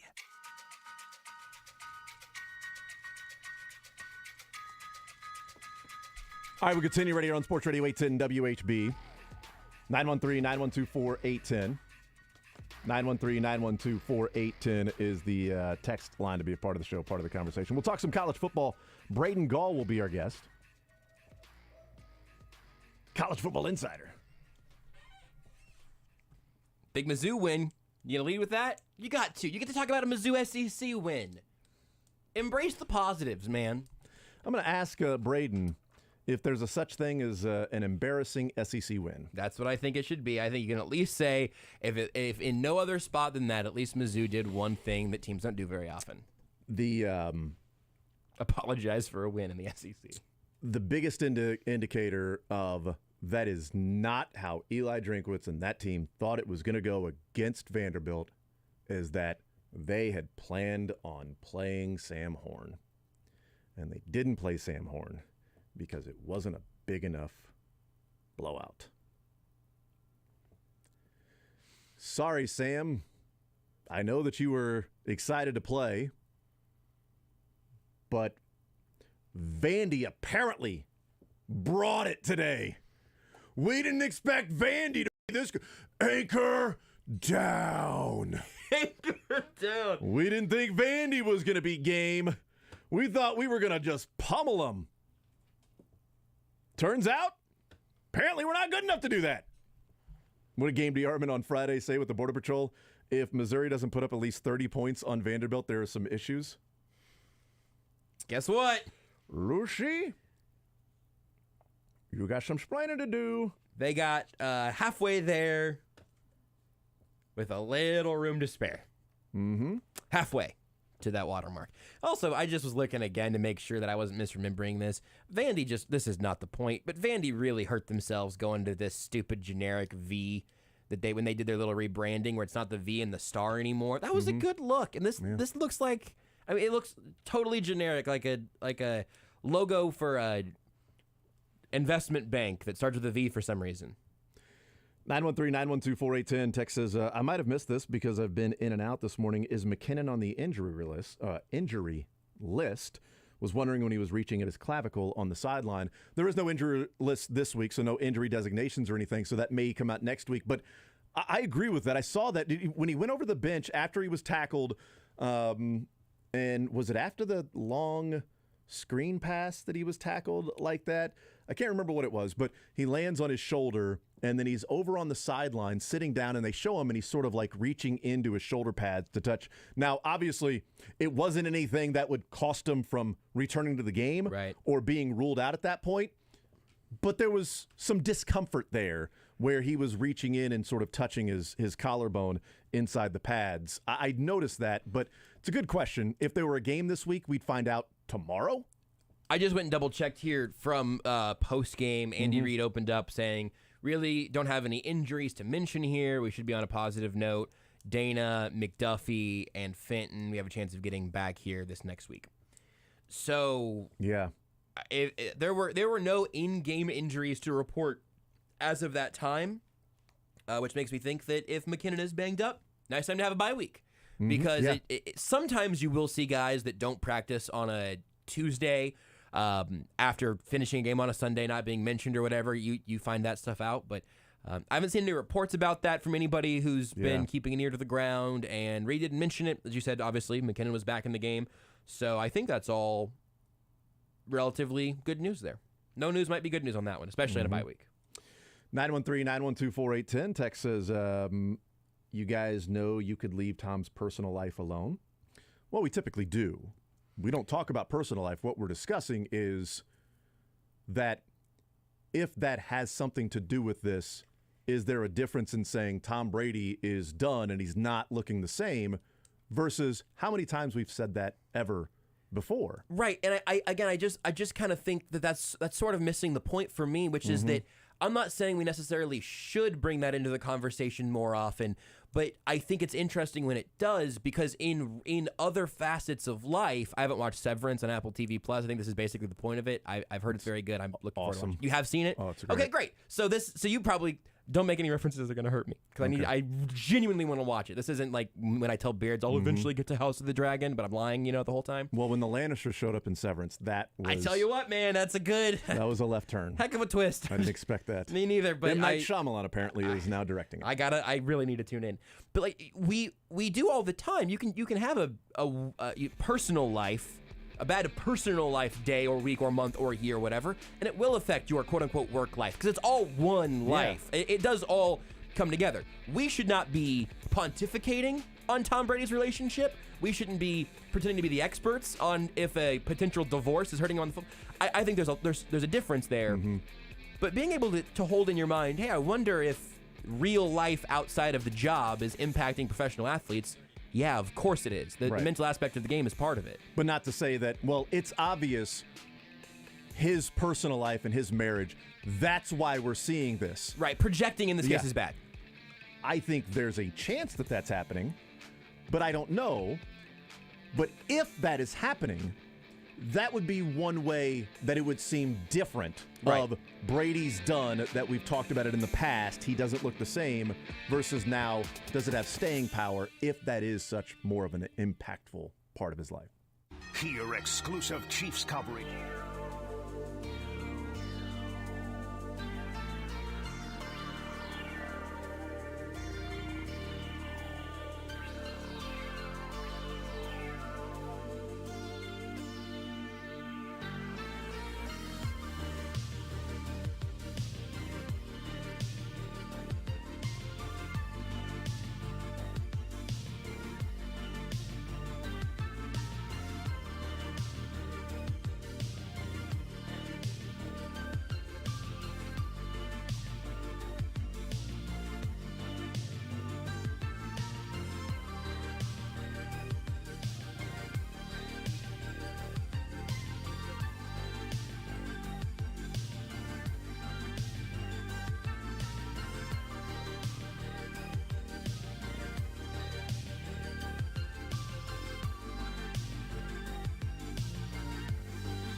The Zone with Jason Anderson. From 12 to 12:20 when we talk to you on Tuesdays during the football season, but now forever, in perpetuity moving forward. So over the summer, whatever it might be, we'll just have this ready to go. Nobody cares. So 12:20, that's cute. I like that. Yeah, that was weirdly specific and wrong. I thought that was I said, you know what number am I going to go with? I'll go with 12:20. It is cute, isn't it? That's one question for you, man. What are you talking about? Weekdays from 10 to 2 on Sports Radio 810 WHB.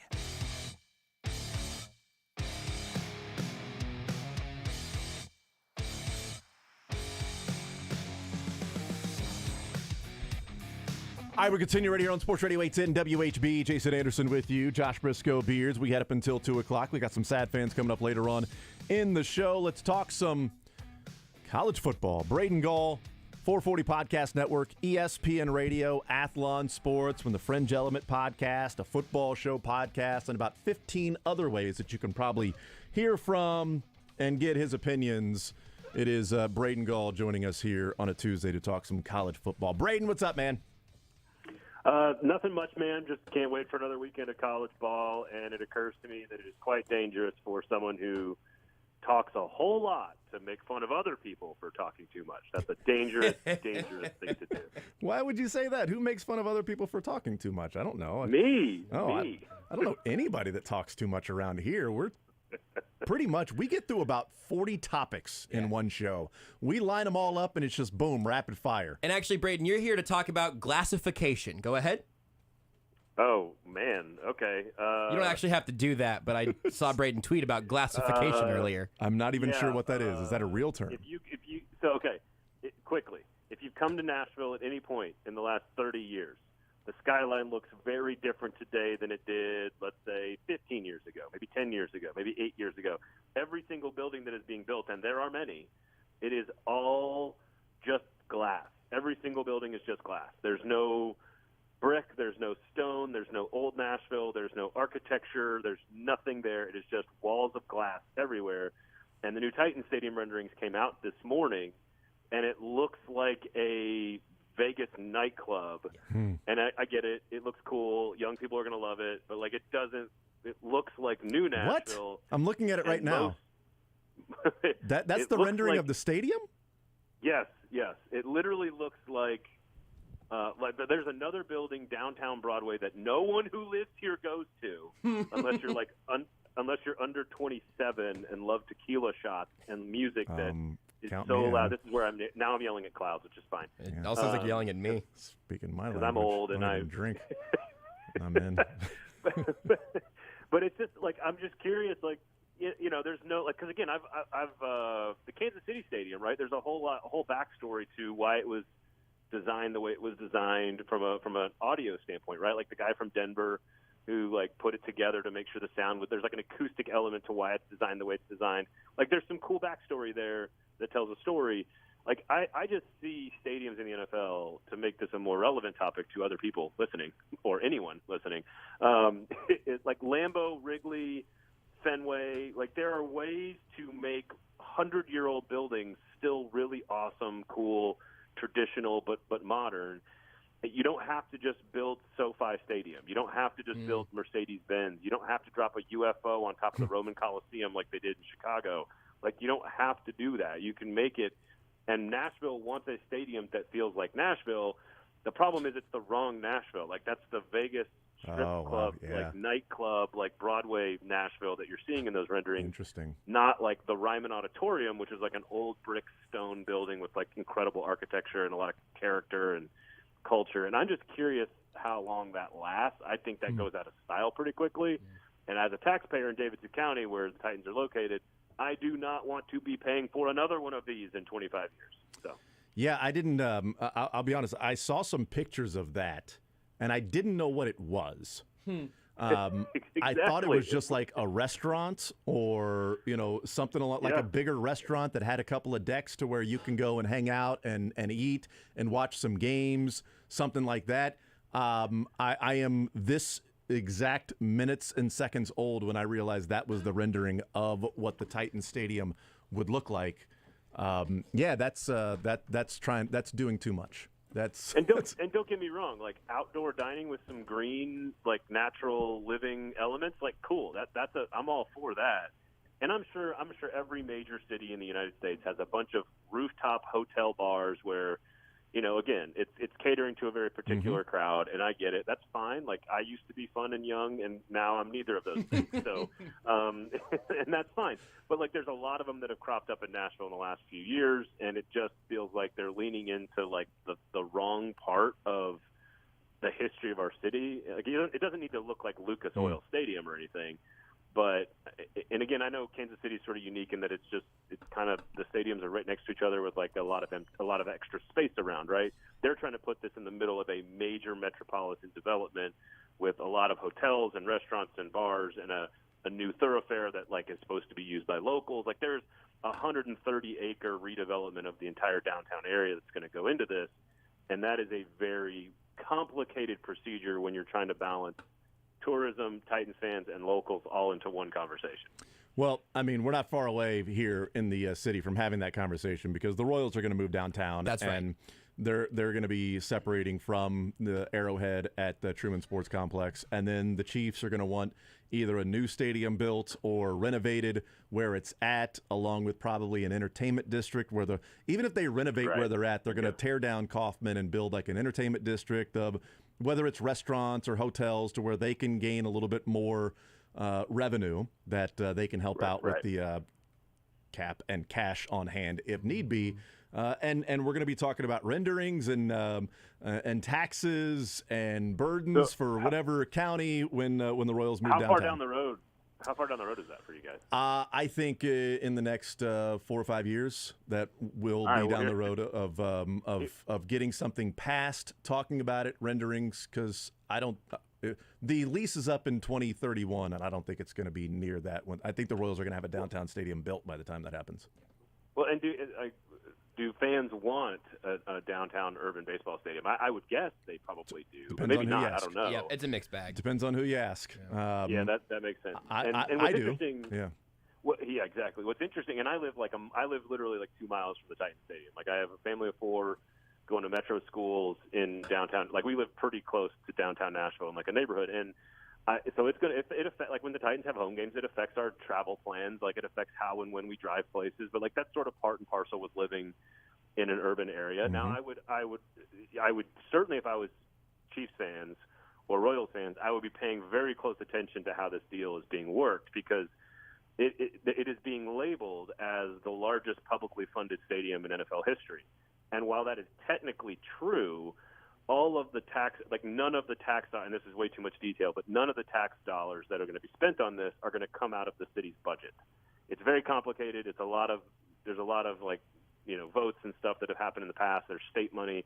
There's all kinds of stuff. But if you see Buffalo reporters, and I know a few of them personally, who are comparing the Buffalo new stadium deal perhaps to the Titans deal, and everyone else in the NFL who's saying, wait a second, look at what the Titans got. They got the best deal in league history. That is not an accurate or smart thing to do for your market unless you've got one of the 2 or 3 best tourism models in all of the United States, which Nashville has, and a big chunk, $700-800 million of the stadium is going to come from specifically just a hotel and motel tax increase that, of course, people in our city don't use and don't spend and doesn't affect us. It doesn't affect my children. So just be careful if you're going to use it as a comparison, as a sort of a benchmark to compare new stadium deals. Be very, very careful with how you sort of read and see through. I would recommend everybody diving into the details before saying, look, Nashville just gave the Titans $1.3 billion not to move. Like that's not at all how it's happening and how it's going down. So just be careful with that. And I was just going to say that, I think generally and maybe just surfacely that when people hear publicly funded, they immediately think, well, then they just raise taxes. Like it's just a tax raise, it's publicly funded. It's publicly funded by the people in that county or state or whatever it might be, and how they state bipartisan type deal, which around here, has been talked about at times. But with, Chiefs, Royals being both Missouri and Kansas, but being located on the Missouri side, things like that. I think it's an easy assumption that it's, well, if it's publicly funded, therefore it's going to be raising taxes, whereas it's a good point about Nashville, the tourism dollars and how many people go there, that if you're raising the motels, the hotels, and I don't know, maybe rental cars or whatever that might be, that that's going to come from the out-of-towners that are helping pay for that stadium for a decent and portion. like Buffalo's $600 million or $800 million of taxpayer dollars is exclusively just coming out of their general city metro fund. And I don't know about you guys. I mean, Niagara Falls is cool, but I'm pretty sure people aren't traveling in bulk to Buffalo very often. I'm pretty sure that's coming out of Buffalo citizens' pockets, far more so than what this is going to be. And again, $500 million is coming from the state, and that's not Davidson County where we live either. So it's very, very complicated, and it's definitely not as simple as Arthur Blank writing a $2 million check, or Stan Kroenke writing that'd be the east side of the state. A big check, right?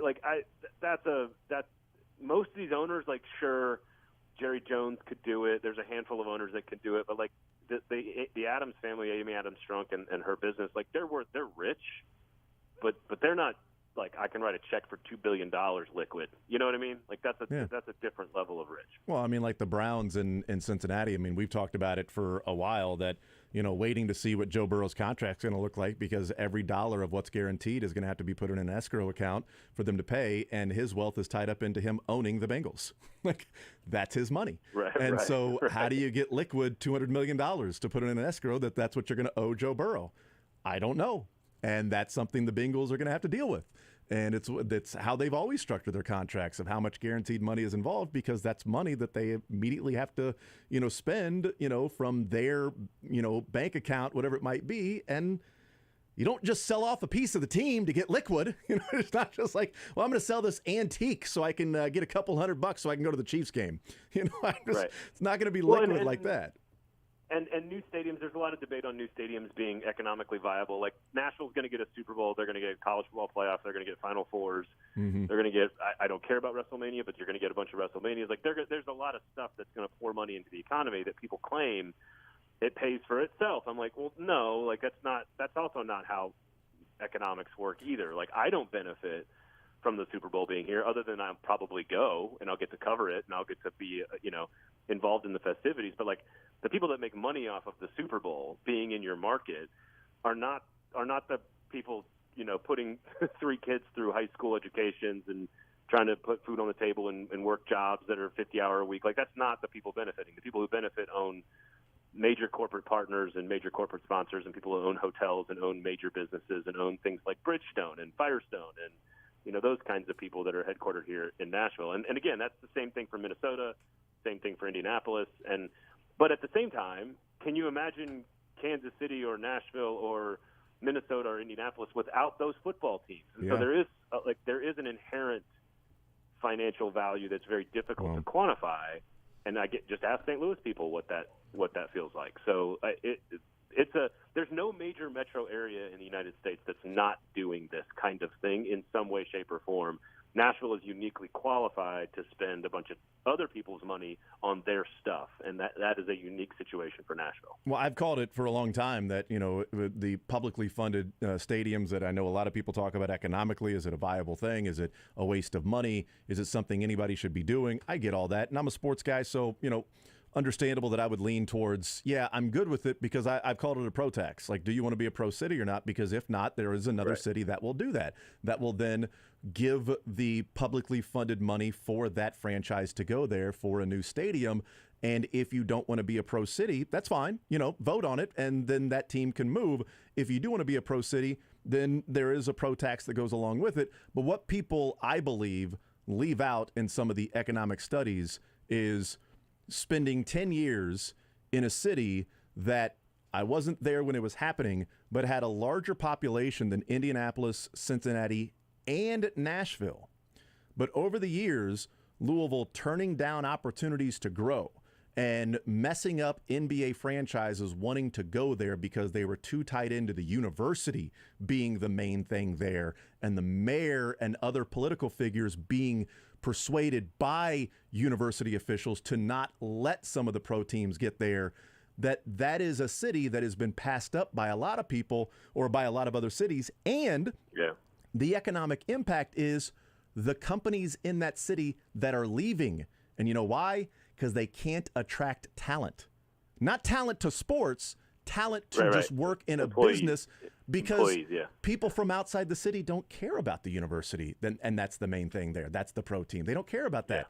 They want to watch other things. And so in Kansas City, I guarantee if you ask, Cliff Illig, I know he sold, but, Cerner and how nice it is to keep talent from maybe outside the city that comes here that they can, if you're from Cleveland, cool. You got the Browns that might play at Arrowhead. You got the Guardians that are going to be playing at Kauffman Stadium. You can go and do that. You got, if you're not a football fan, hey, Mahomes is here.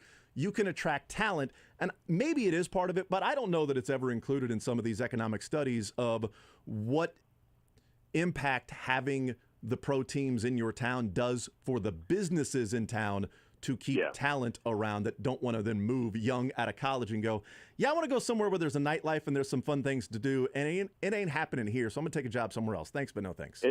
And it's not really any that different than like analyzing offensive, defensive possessions for like college football teams. Like there's a give and a take, and I'm not going to pretend to understand the politics of Kansas City. I don't know fully. Like I know Nashville again has worked so hard over the last 20 years to bring in, North American Bridgestone headquarters, Oracle's new headquarters, North American headquarters are going to be moved here, and a part of the development around the Titan Stadium. So like it's clearly growing on its own. They've also worked really hard to bring people in.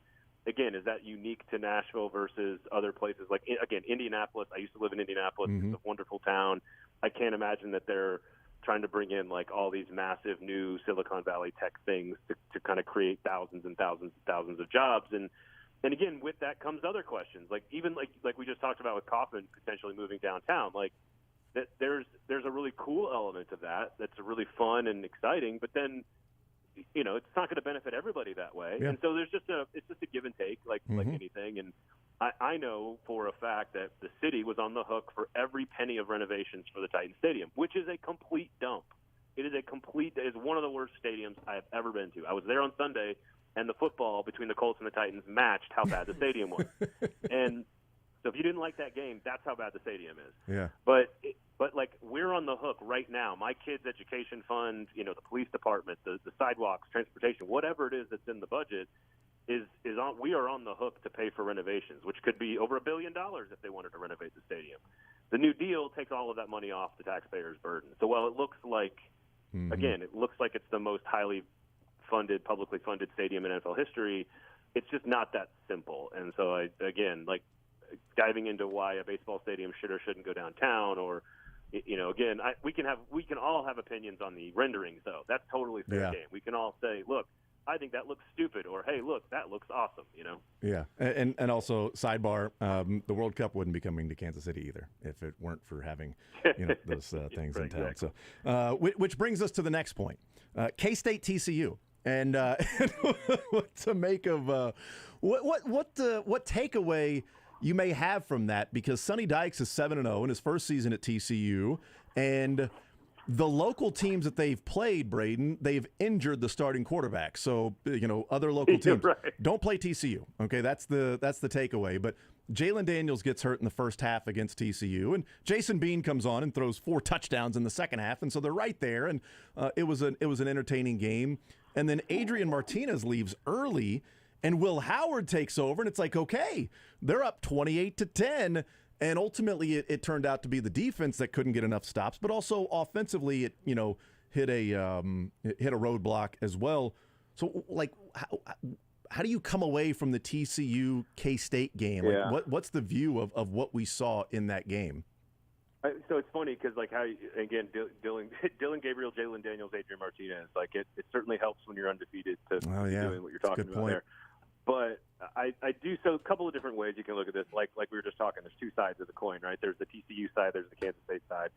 It's hard to get your head around how to analyze the Kansas State situation because they got the 28-0, they got the big lead not because of Adrian Martinez. So it's hard to say Adrian Martinez's loss was the reason they lost. Like, no, once they went to the third stringer, it was clear that was not gonna.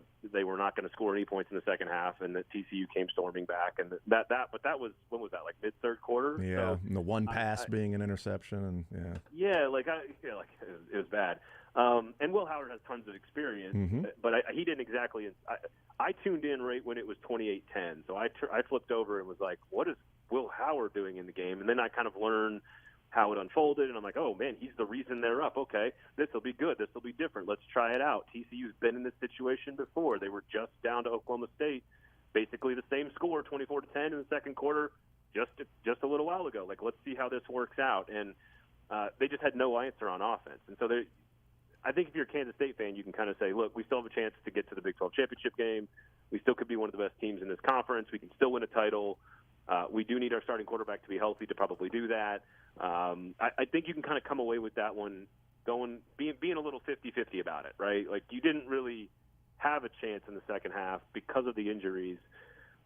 But so I wouldn't beat myself up too much about that loss. Like, that's how I would look at that, because of the injury to the quarterbacks. But on the other side, if you're TCU, I think the analysis is, how can you continue to live this way? Yeah. Like, I give them a lot of credit. They've done a lot of really amazing things over the last 4 or 5 weeks, and it is a fun team to watch. Quentin Johnston is a monster. I met among boys, and like Max Duggan is in complete control of the offense, and like there's lots of things to enjoy about this team. But you cannot continually be down 2 or 3 scores and expect to come back and win in overtime, or come back and injure a quarterback. Like, it's just not a sustainable way to live long term. Now, can they get to the Big 12 title game this year?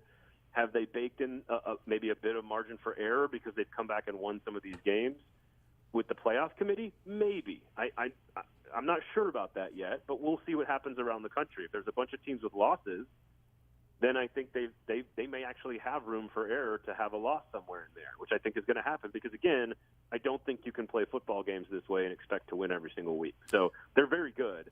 I don't have them in the same tier as Clemson, Michigan, Ohio State, Tennessee, Alabama, Georgia, like that group. That top tier is a different tier. The next tier down is Oregon, USC, Oklahoma State, TCU. That's the next tier. And then I'd have Kansas State probably in the Kentucky range, with Ole Miss, Kentucky, Syracuse, Penn State. Like that third tier down is where I'd have Kansas State.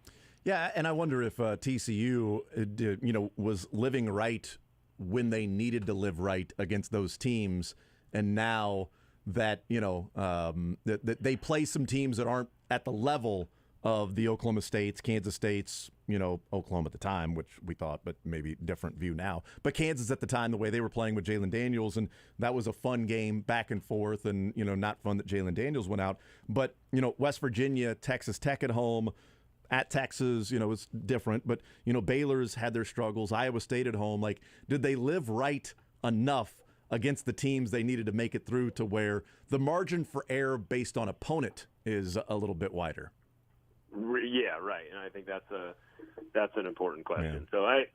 So we've got so many good games the rest of the way in every conference. Like, I think there's a lot. I say this to everybody about this time of year, because it's kind of the middle. We're coming out of the middle of the season where, fatigue starts to set in a little bit. You're not really sure exactly what the playoff picture is going to look like, but you're not really, like, the fun and newness of the first few weeks is worn off. It's sort of a grind for players and media and fans. And I think these final 3 weeks, 4 weeks are going to be so good, but also so filled with losses. There's a lot of losing left to do around the country, and it generally works itself out. So I think the Big 12 is going to beat itself up. I think they're going to, I would be surprised if they have a team make the playoff. I think the Pac-12 could do that as well.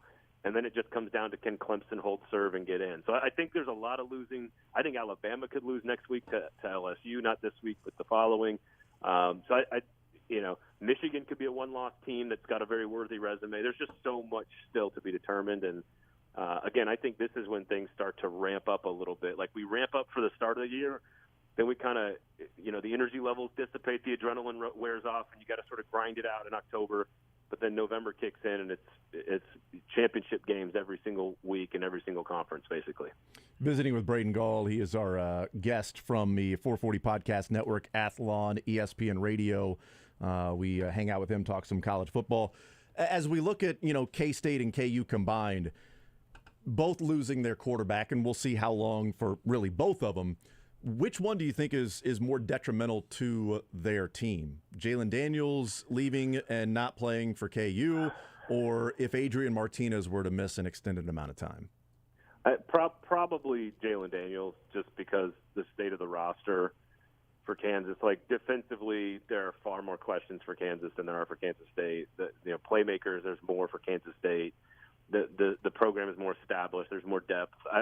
To me, it's, again, you have Will Howard, who's played a bunch of football, right? Like, it's not – so to me, it's Kansas needed that particular star player more, and I sure as heck hope they get to a bowl game, because it's going to – they've got only a handful of games left, and they're all going to be a battle. So should they get to – can they get one or two more and get to a winning record? Maybe. But again, when is he coming back? I think Daniels is the answer there. It doesn't mean that Martinez is any less valuable necessarily. I just think Kansas State as a program and as a roster is more equipped to handle the departure. I leaned towards Adrian Martinez in that same question that was asked to me off the air. And the reason I lean towards Adrian Martinez is Kansas has had an awesome season, and we know a lot about Lance Leipold now as a coach and what he can do for a program just from the 5 wins they already have at KU. And if they don't win another game, it's still a massively successful season. It would be great to get a bowl game and get the extra practices and all of that. But the feel of K-State can win the Big 12. And I don't know that they can with Will Howard at quarterback. If Adrian Martinez returns, I mean, certainly they still could. Sure. But what's on the line in terms of an opportunity to win the conference this year with the roster they have and a healthy Adrian Martinez in the way that he's played, I think just can be so crucial from a program standpoint of how often do you get a chance like this year when there are other good teams like Oklahoma and Texas still in the league. Like, if they're gone, you're like, hey, you won the Big 12, but the big guys are gone, whatever. They got a real chance this year to win the Big 12. And I leaned Adrian Martinez from that standpoint of maybe bigger picture of accomplishments from a program standpoint if he misses and they lose some games down the stretch that maybe they wouldn't have lost if Martinez were healthy. Yeah, the question of upside and the question of, historical context and accomplishment. Like, yeah, there's no question. No one's picking Kansas to win the championship. Mm-hmm. So I agree with you on that. But if the question is just which player means more to the team, I think the answer is Daniel.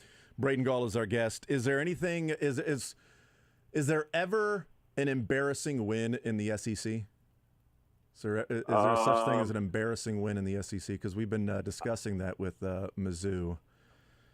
Yeah, I think that. Well, I don't. It didn't exactly inspire confidence. But I just watched the Titans win 19-10 without scoring an offensive touchdown. Like in big time football, college, pro, whatever, a W is a W. You take it. In the world of college football, we do far more subjective analysis on these things. Whereas in the NFL, it doesn't matter how you get the W. You are what your record says you are at the end of the year. So there's a little bit less of that with the NFL. Certainly tons more when you're talking the committee and when there's a 12-team playoff and it expands and all that kind of stuff. But, listen, I will say this. I had Missouri laying the points. I felt good about it early.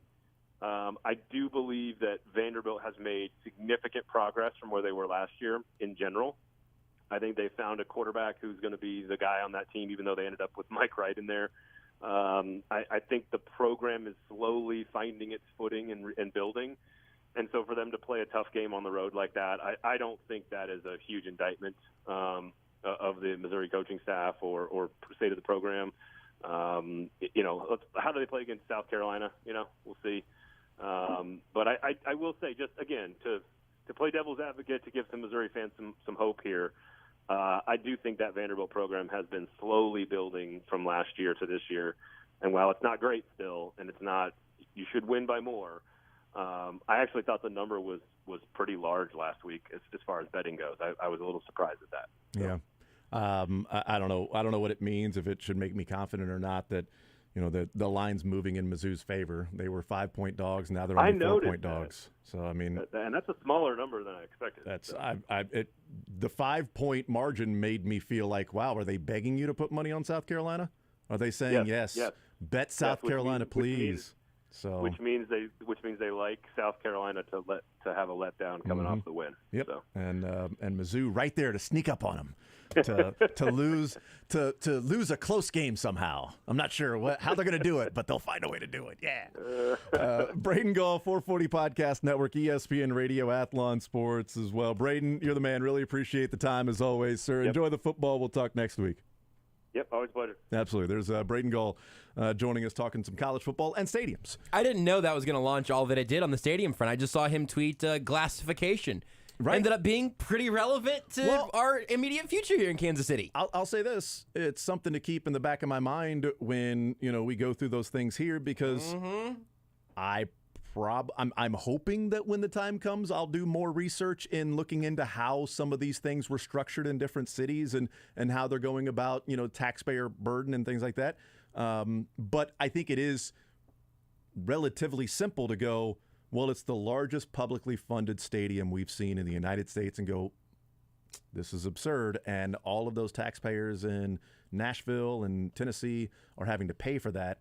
And it's like, well, actually, the tourists are the ones that pay for it because they have a thriving, very big tourist economic impact in Nashville that if they can tap into that, help them pay for it. It's a little different than, like you said, Buffalo, where they're not getting as many tourism dollars, and that publicly financed part is coming out of the budget from the city, the county, and portions of at least part of the state budget and as well. Kansas City splits those up right somewhere in between. I think we'd all like to think we're a little closer to the Nashville side. Yeah. If you're from a coastal elite city, you might think that Kansas City and Buffalo are basically the same. I don't know. Cowtown?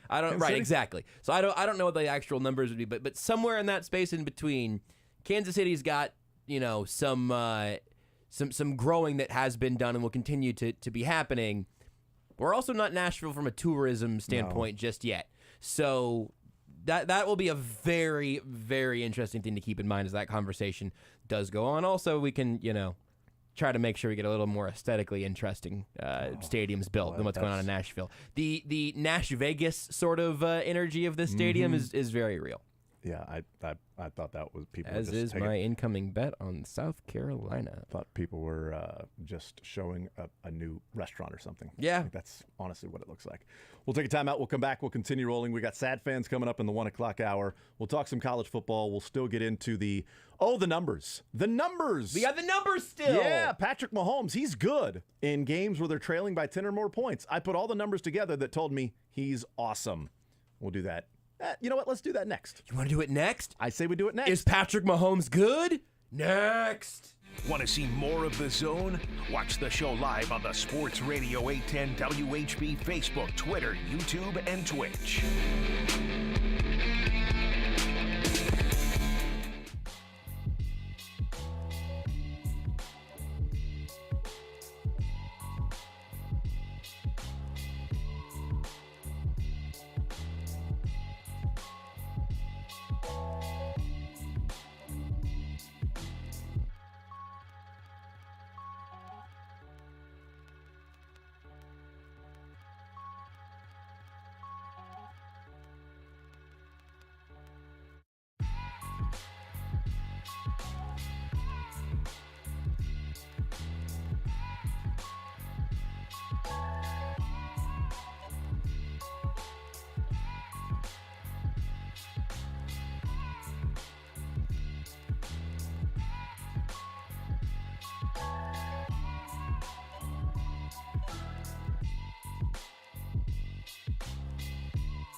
The Zone with Jason Anderson. Sometimes when my eyes are glazed over, it means I'm not paying attention, and more often it means I'm really working on a barbecue pun. Weekdays from 10 to 2 on Sports Radio 810 WHB.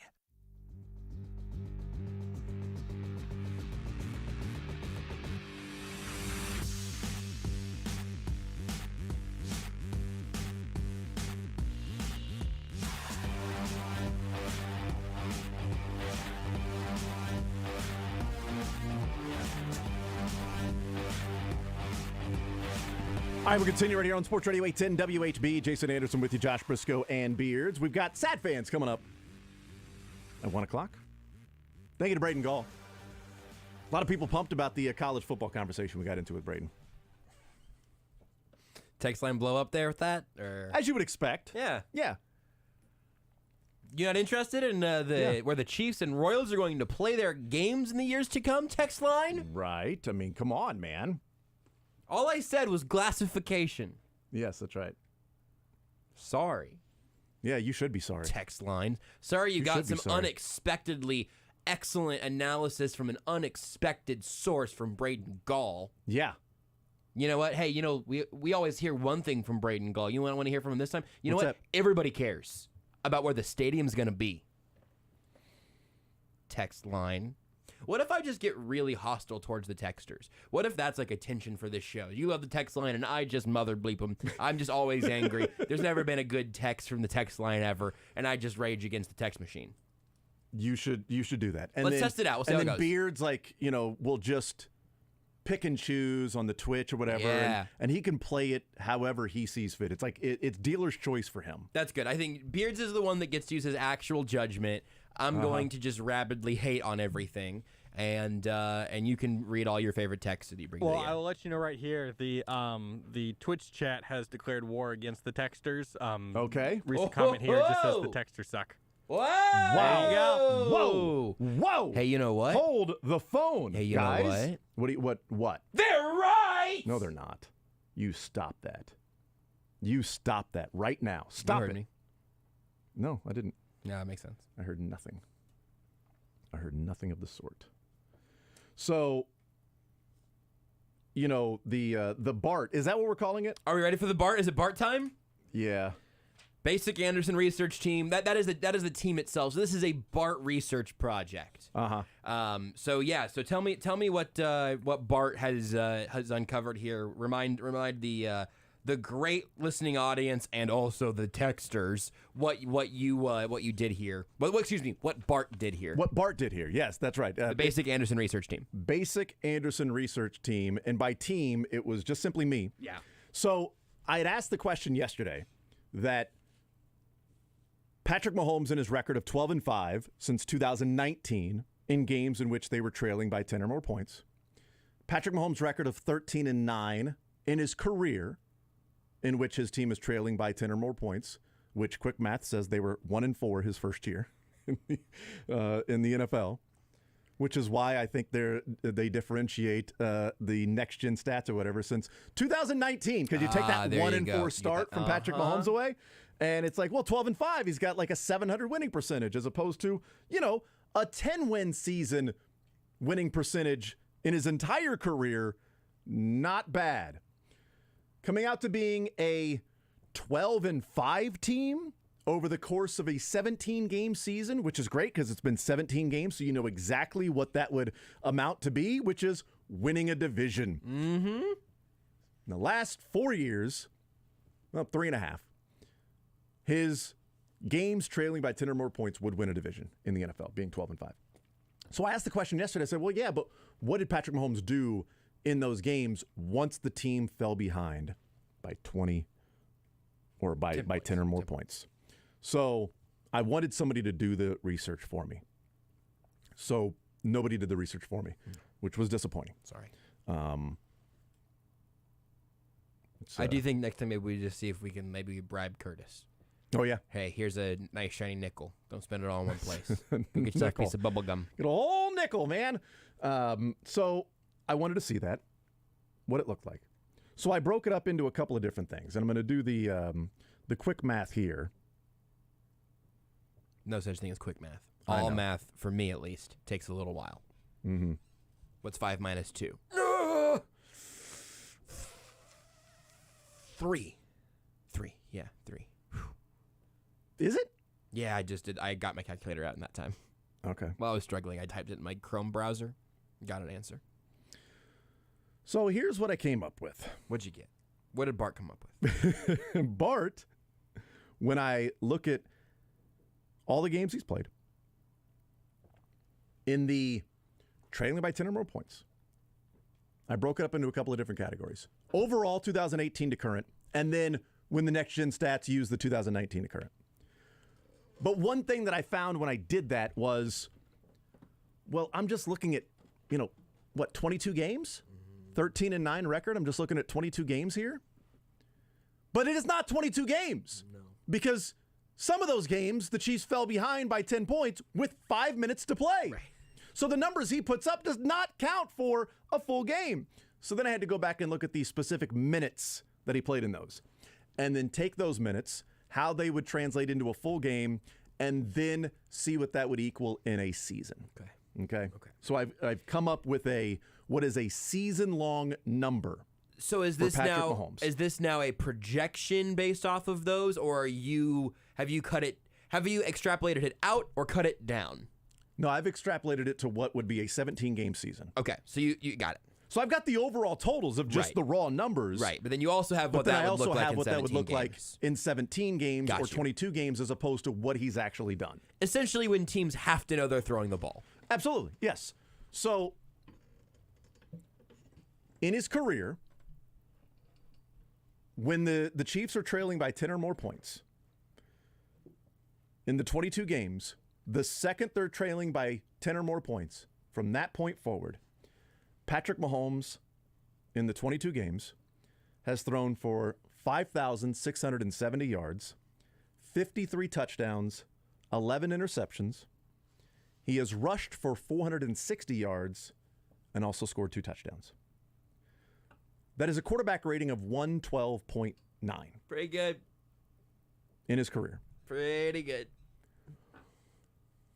Now, as I said, that's in over 22 games, but when you actually look at the minutes, it only comes to about 13.6 games played.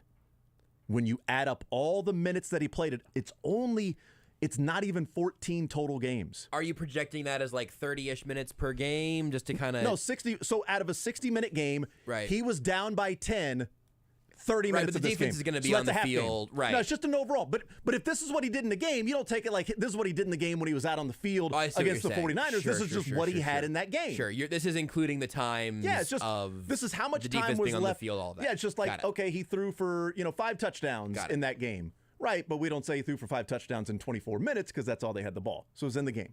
So if he played for 30 minutes, that's a half game. Got it. So it came up to 13.6. Okay. Now, if you take that over 17 games, in Patrick Mahomes' career, trailing by 10 or more points, if that was a full season of numbers from when he started trailing by 10 or more points, what he did the rest of the game, in 17 games would be 6,984 yards, nice, 65 touchdowns, and 14 interceptions. Which would, of course, be just the greatest season in quarterbacking history by a country mile.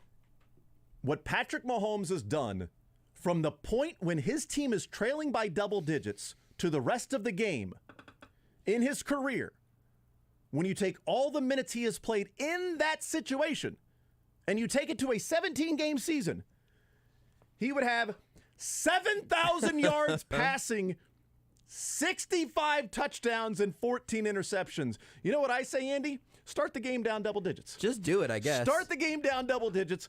A 112.9 quarterback rating. 112.9 quarterback rating.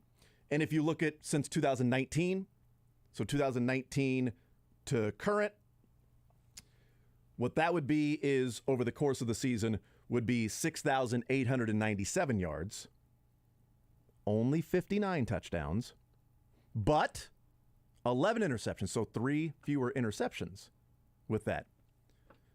It's 406 yards per game.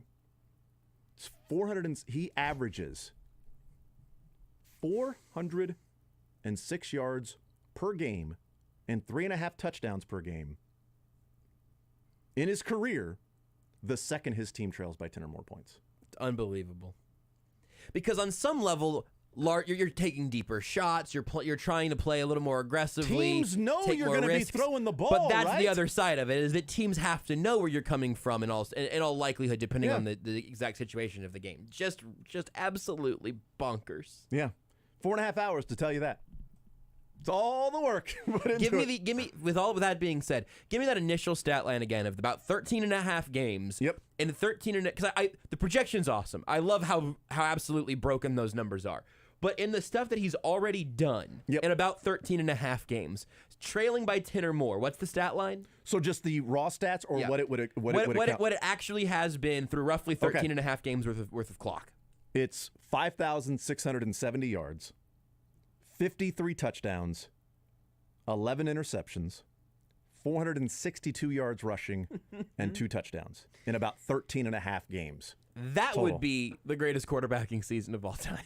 In 13 and a half games. In 13 and a half games. And a 112.9 quarterback rating. And that also is over. That goes back through 2018, right? That's including that's that whole first career. year. Whole career. So think about this. I don't know if you have I don't know how you did the stats on this one.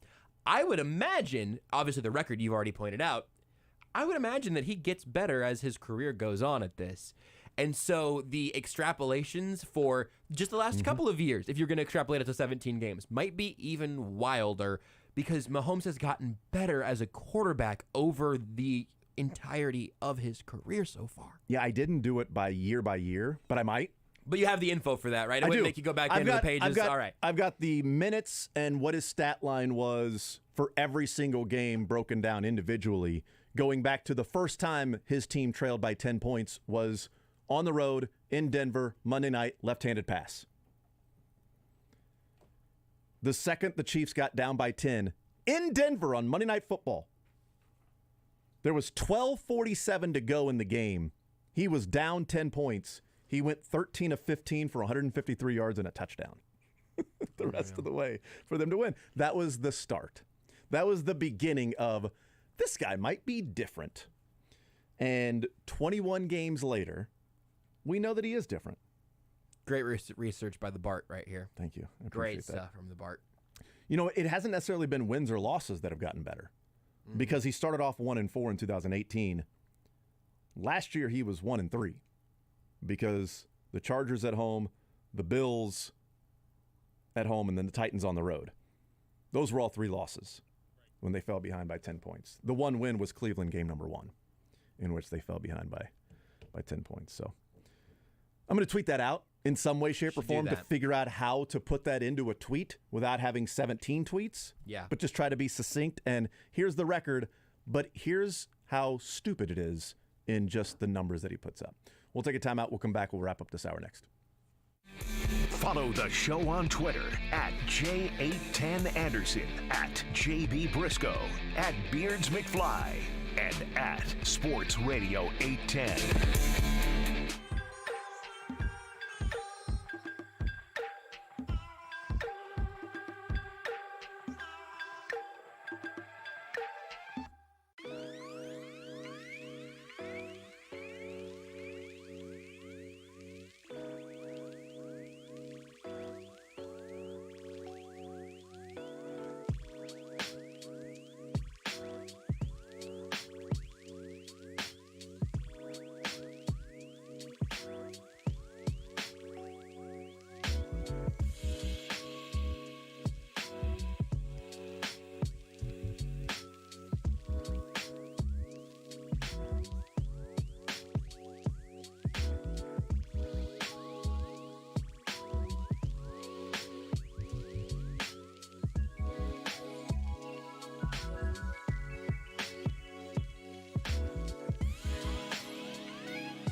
The Zone with Jason Anderson. Why are you getting things wrong, Jason? Weekdays from 10 to 2 on Sports Radio 810 WHB.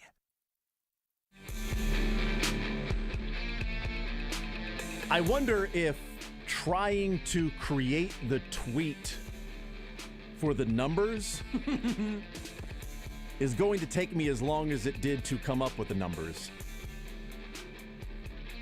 Because I've been trying to figure out how to put into a tweet that the 22 games that he has played when his team has been trailing by 10 or more points, specifically the minutes left in that game that he has actually played when his team falls behind by 10 or more points, is 13.6 games of the 22.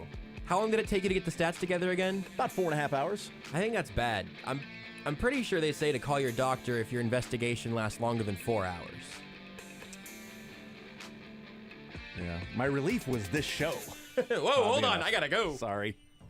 Tailgating at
The Zone with Jason Anderson. Nice job, Josh. Nice job, Dylan.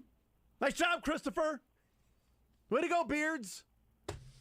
Thank you. Weekdays from 10 to 2 on Sports Radio 810 WHB.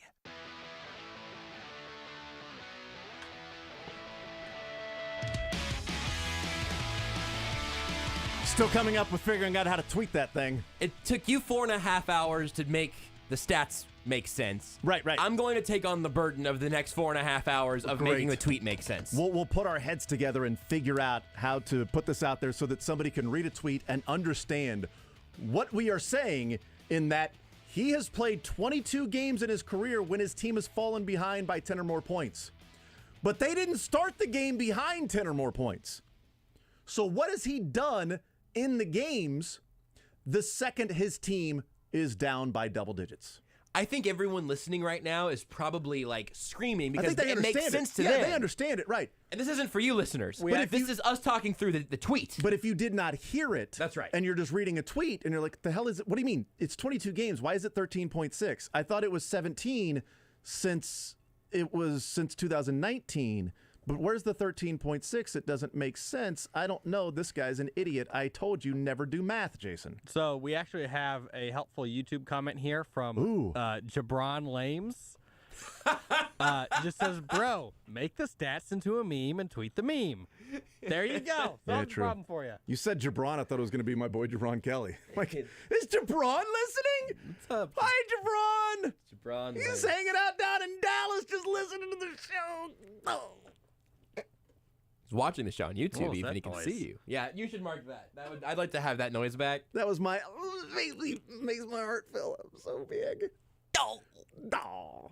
There was a little kind of like, I don't know, guttural noise in there that I think is going to really going to be a nice little inflection point for the cuts this week. So a number of texts coming in, and I think this is the next part of the stat, is why. 13.6 games. And in those 13 and a half games, I mean, you're talking about 3.5 games short of what a full season would be. Quick math.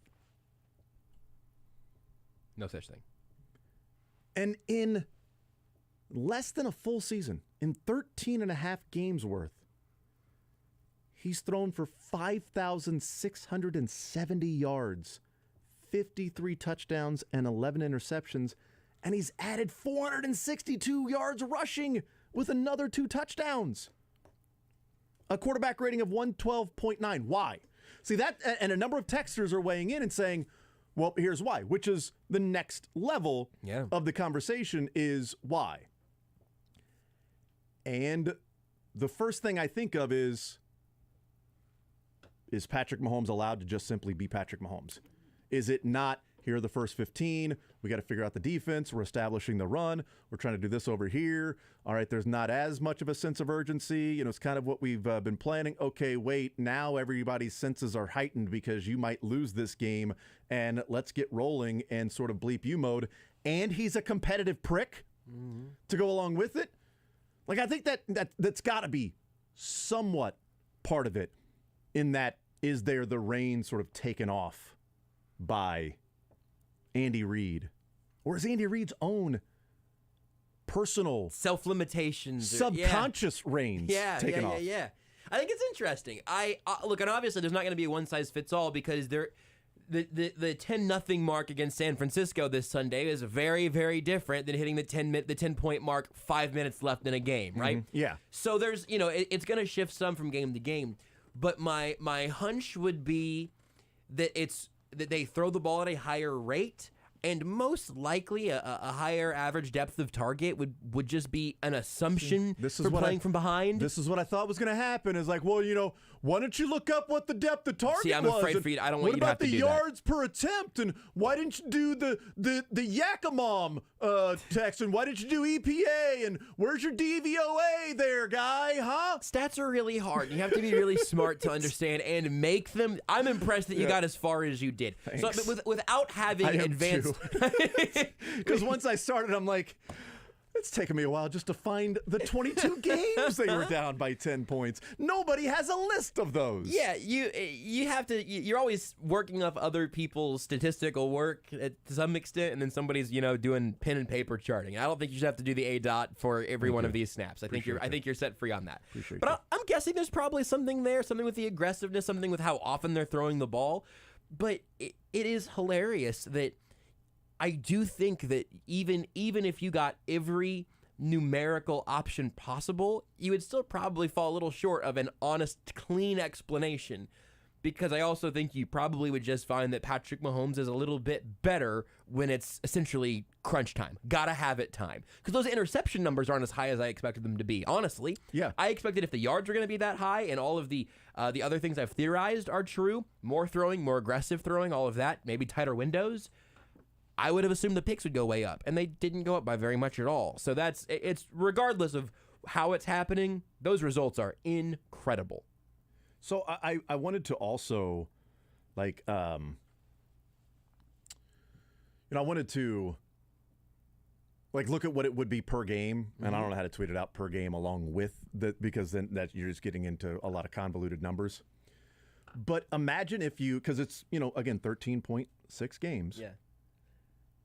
That imagine if you said there's somebody out there for almost 14 games in a season. For 14 games in a season, averaged 417 yards per game and 4 touchdowns and 1 interception for 14 games. That's a lot of street ball stuff, man. I don't know. That's what he's in his career. 400 yards and 4 touchdowns in his career and a pick. I mean, there's so many different ways to present this. Yeah. But when his team is down 10 or more points, right, from that point, the rest of the game.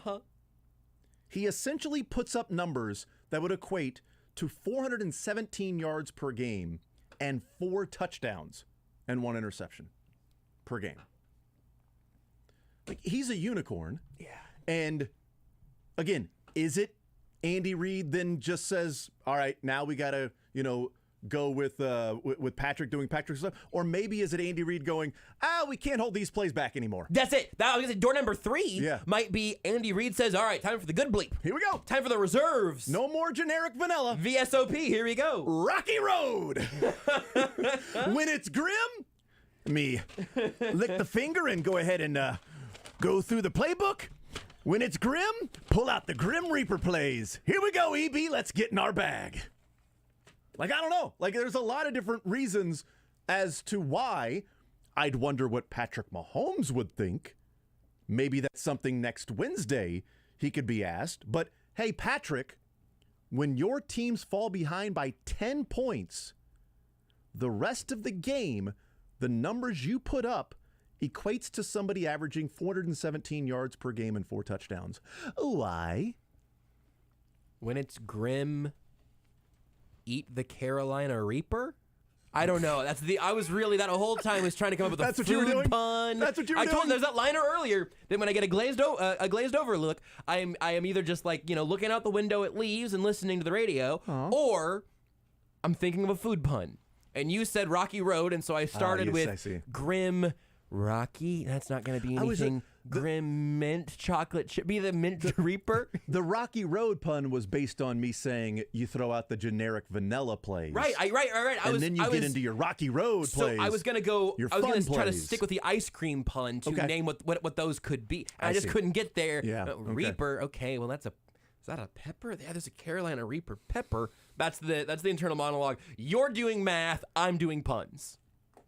Mark it. And free promo. And neither of us are good at it. No, we should probably switch and just try something different. That's right.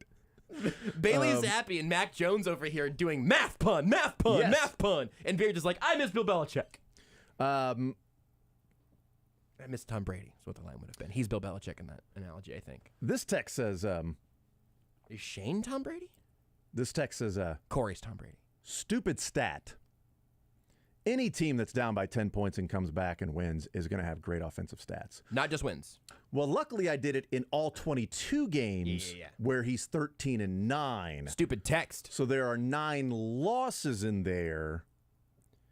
And I don't think it's a stupid, maybe it's just me, I don't know, maybe everybody agrees with this texter. I don't think it's stupid when you say your team falls behind by 10 points, and then he turns into the greatest statistical quarterback that has ever lived. By a lot. Yeah, by a wide margin. Because not all quarterbacks would then go, all right, let me just figure out how to slice and dice the. Because you know who fell behind by 10 points last night? Bailey Zappi. You know who didn't put any more points on the board when they fell behind by 10 points? Bailey Zappi. You know who threw interceptions? Bailey Zappi. You know who, Kenny Pickett. I know through a lot of different quarterbacks that did. Now, I'll let somebody else go through the Herbert and Josh Allen games in which their teams fell behind by 10 or more points. I'm sure their stats are impressive. What their numbers are. I'm sure Allen's are. I don't know about Herbert. I am really curious about what their numbers would be. I just don't want to spend the time doing that. Not worth it. I'll probably end up doing it. Don't do that. Well, wouldn't it be a great comparison? There would be fewer. They probably would have fewer games. Yeah, they'd have Herbert fewer, definitely would. Yeah, but wouldn't it be a good comparison though? Yeah, like absolutely. To see, okay, this is Allen and Herbert and Burrow and those guys do. Sorry, maybe you heard me say don't do it because I'm not interested in that. What I actually meant was don't do it because I care about your well-being as a human being. Mm-hmm. So I'd loved it. If somebody else tweeted the stats out, I'd read them for sure. I'm worried about you getting your head out of the ostrich sort of hole that you've dug into, trying to find all these stats. I'm just worried about you coming back up for air. Text says that's the black bleep 'em playbook. It's like, okay, let's go to the black book. Let's go to the black book. Let's go to the black bleep 'em book. Because you go to the black book when it's a bigger game. Mm-hmm. All right, let's get into the bag. Let's go, and we're gonna go through the Rolodex, and here we go. Then they got another one that's like a secret one that like you got to go and actually use a code to unlock. Yes, it's handcuffed to like Joe Blameyer's wrist in a briefcase. These plays have been perfected over the years, yes. And they're put in. They're behind a glass case that says "break in case of double-digit deficit." Yes. And then they bring those plays out, and it's oh. If Mick was here, he'd be like, "Oh, break in case of triple D's." Huh? No. Hold on. Break in case of Guy Fieri. Diners, drive-ins, and dives. Let's go. Text says, hello, Wasp. Maybe that's Mahomes because EB, Andy Reid, were they going Wasp? Patrick didn't even know if they had time to run Wasp. Right. No matter what the down and distance, just run it. I don't care if it's first down. Actually, I don't care. Whatever down and distance is. If this review goes against us and it's 3rd and 15, let's run Wasp. If it stands and it's first down and 10, let's run Wasp. If somehow they go off the board and call it second down for no reason, let's run Wasp. Let's just simply do it. Let's find that play and have some fun. I think the text line is really leaning into my ability to just say every text they ever send is dumb and bad. Hey, texters, listen more closely, and this won't happen to you again. Look, here's the honest truth. There's plenty to correct. Honest truth, the honest Josh? truth is there's plenty of stuff to correct us on a regular basis. So if you come through with an improper correction, it's windmill dunk time, baby. You just got to eat it. Unfortunately, those are the rules. If Jason ever says a name that I correct him on, and then it turns out that he was right the first time, my day is done. I have to just sit here. I better hope that happens in the 4th hour, not the 1st hour. Because the rest of the show is going to be me going, sorry, Jason, did you mean Matt Jones? And you're like, no, it's definitely Mac. That would be the rest of the day. So that is also the new standard I'm setting for the texters. What about this text about... Hate it. This is a personal text. If the Chiefs go down by double digits, do defenses then play a softer defense? Yeah. To where it's like, okay, we're not going to allow these quick scores. That would be a Seth Kaiser Probably. or a Nick Jacobs or the fellows over at KC Sports Network. Maybe they can divvy it up between the three and say, all right, now watch the film in these 22 games. We've got to mobilize our unit here. When the here. Chiefs fall behind by 10 points, what defense are these teams playing? Are they playing more of a did San Francisco in the Super Bowl when they went up 20-10? Did they change their defense in any way from what they had done in that game? I don't know. Would teams change because a number of these games, by the way, the Chiefs fell behind quickly. Right. Like some of them were easy when it was like the other team had 2 possessions and the Chiefs had 1 and they were down double digits. Great. all I have to see is what Patrick Mahomes did in that one possession and erase that from his stats. That's a stat line from the second they fell behind by double digits. I don't think you would change up if you're up 10-0 or 14-0 in the first 2 possessions of the game, right? I wondered that one myself. Yeah. I just don't think defenses. I might be giving defensive coordinators too much credit. I just don't think you can go up 10 on the Chiefs and say, all right, prevent and we win this thing. Like maybe at the beginning even, maybe first season Patrick Mahomes, maybe he got a little bit of that. Well, but I just don't know you can change what you're doing there. That Denver game that we talked about, the first one ever, the first time the Chiefs fell behind by 10 points. They fell behind by 10 points in the fourth quarter with 12:47 to play. At that point, did Denver change because they didn't know who they were dealing with at the time? They might have. Yeah, absolutely. Could have. He was 13 of 15 for 153 yards the rest of the way in that game. They briefly treated him as if he was Tyler Bray. Right. Just simply said, this guy is probably human. And came back. It's the crazy. odds of this person being a unicorn are rare. Let's play him as if he was an average mortal. Even a great mortal. Just a mere mortal human. Right. Let's just play him like that. Let's treat him like The Rock instead of Hercules. Whoops. Nope. He's a guy. So like the other ones, for instance, 2019 at Oakland, they fell behind 10-0 quickly. So there were 50 minutes left, 49 minutes and 46 seconds left to play when the Raiders, that was the 4-touchdown second quarter. Yeah, so what was the score at halftime? 28-10, 28-14. So in that game, this is why game to game is going to, I guess, twist it some. The Chiefs weren't being more aggressive in the second half of that game. In the second half of that game, they were up by 3 scores. Yeah. That's right, because his numbers in the second half still count. Right. Even though I didn't stop counting once they got back in the game or took the lead. Yeah. It's just the rest of the game. So sometimes they're down by 10 and win by a lot. You know, they were down by 10 to the 49ers and they won by 21. But the fourth quarter stats still count because it's what happened the rest of the way. Like, again, San Francisco, I see it now, in the Super Bowl, there were 17 minutes and 35 seconds left to play in that game when they fell behind 20-10. And in the next 17 minutes and 35 seconds, he went 11 of 20, 150 yards, 2 touchdowns, the interception down inside the 10-yard line and included 33 yards rushing as well. But I also could have done, okay, since that interception, what did he do? Well, I mean, that would be skewing the stats. He threw the interception when they were down by 10 points. That was a pretty big freaking play. In fact, that was the play where the 49ers said the game's over. And 13.5 games, don't drink here, folks, is an okay sample size. Whoa. You know what I mean? Like, I don't know what that means. If you have that Raiders game where the second half, not only were they not playing from behind, they were playing with a substantial lead. Okay, well, that offsets the last 5 minutes, or maybe he went crazy and they didn't actually win the game late in some game where they were down. Yeah. 13.5 games worth of clock. You'll get some rounding errors out of your way there. That's enough to really sort of round off some extreme outliers, I would think. So I think your overall like collective numbers are probably pretty good. I mean, I think there are some individual ones like to the point of maybe playing a little prevent defense against the Raiders in 2020, the game they lost. Right. The one game that the starters lost that year to the Raiders, they got up by double digits on the Josh Jacobs rushing touchdown after the interception. There were only 5 minutes and 26 seconds left. Right. You're up double digits.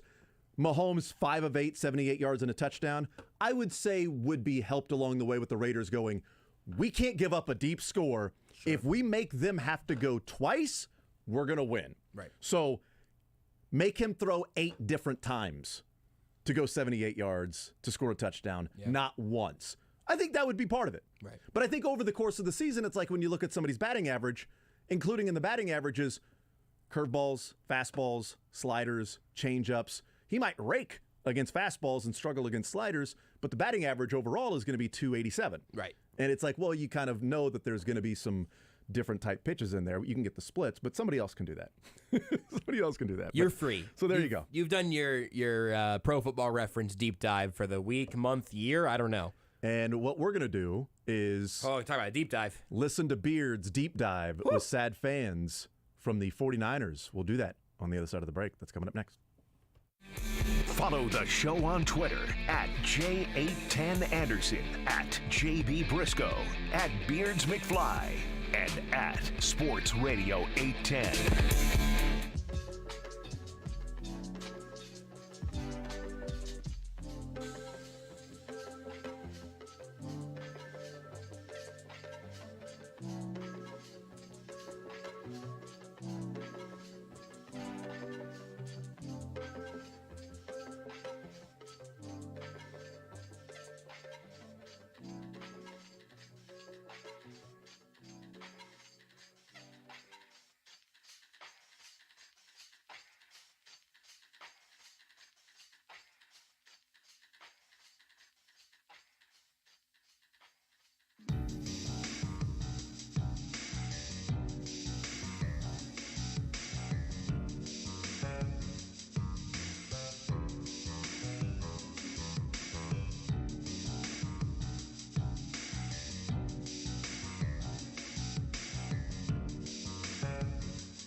The Zone with Jason Anderson. Dude, it was so nice. The family was gone. Wife was out of the house. I was all alone. Opened up the computer and just got into the salary cap. Oh, what a night. Weekdays from 10 to 2 on Sports Radio 810 WHB.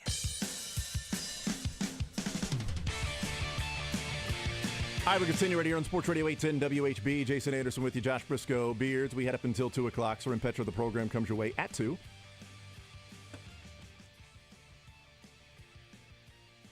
NFL Week 8 getting underway on Thursday. Chiefs with the bye week. Get ready for the Titans.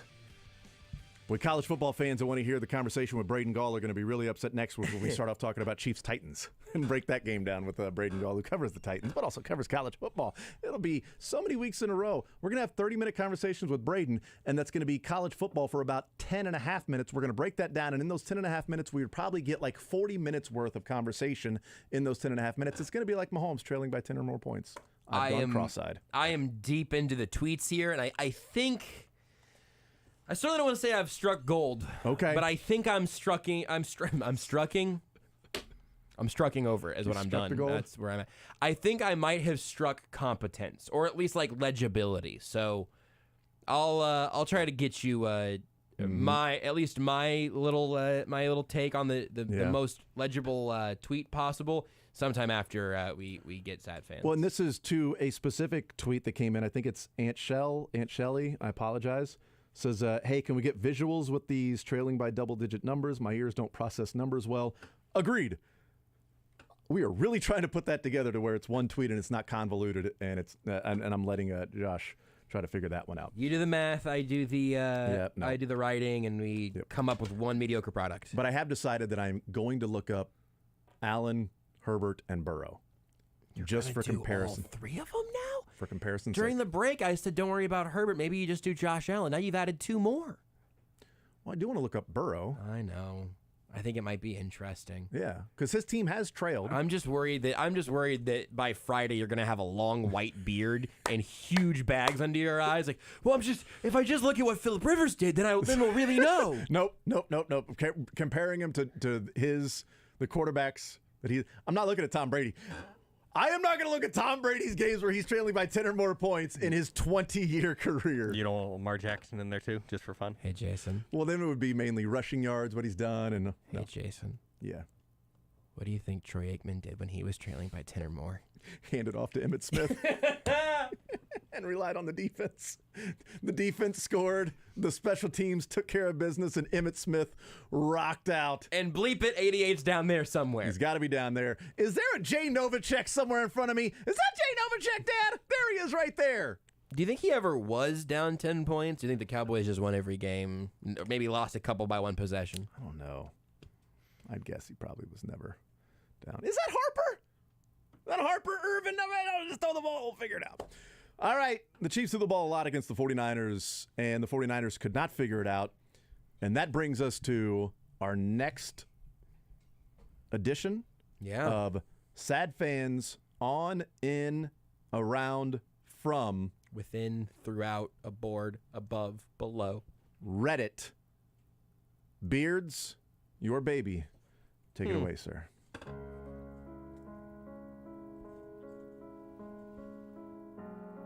And now, a list of things that San Francisco 49ers fans said on Reddit. I don't think I hate anyone more than Kelsey.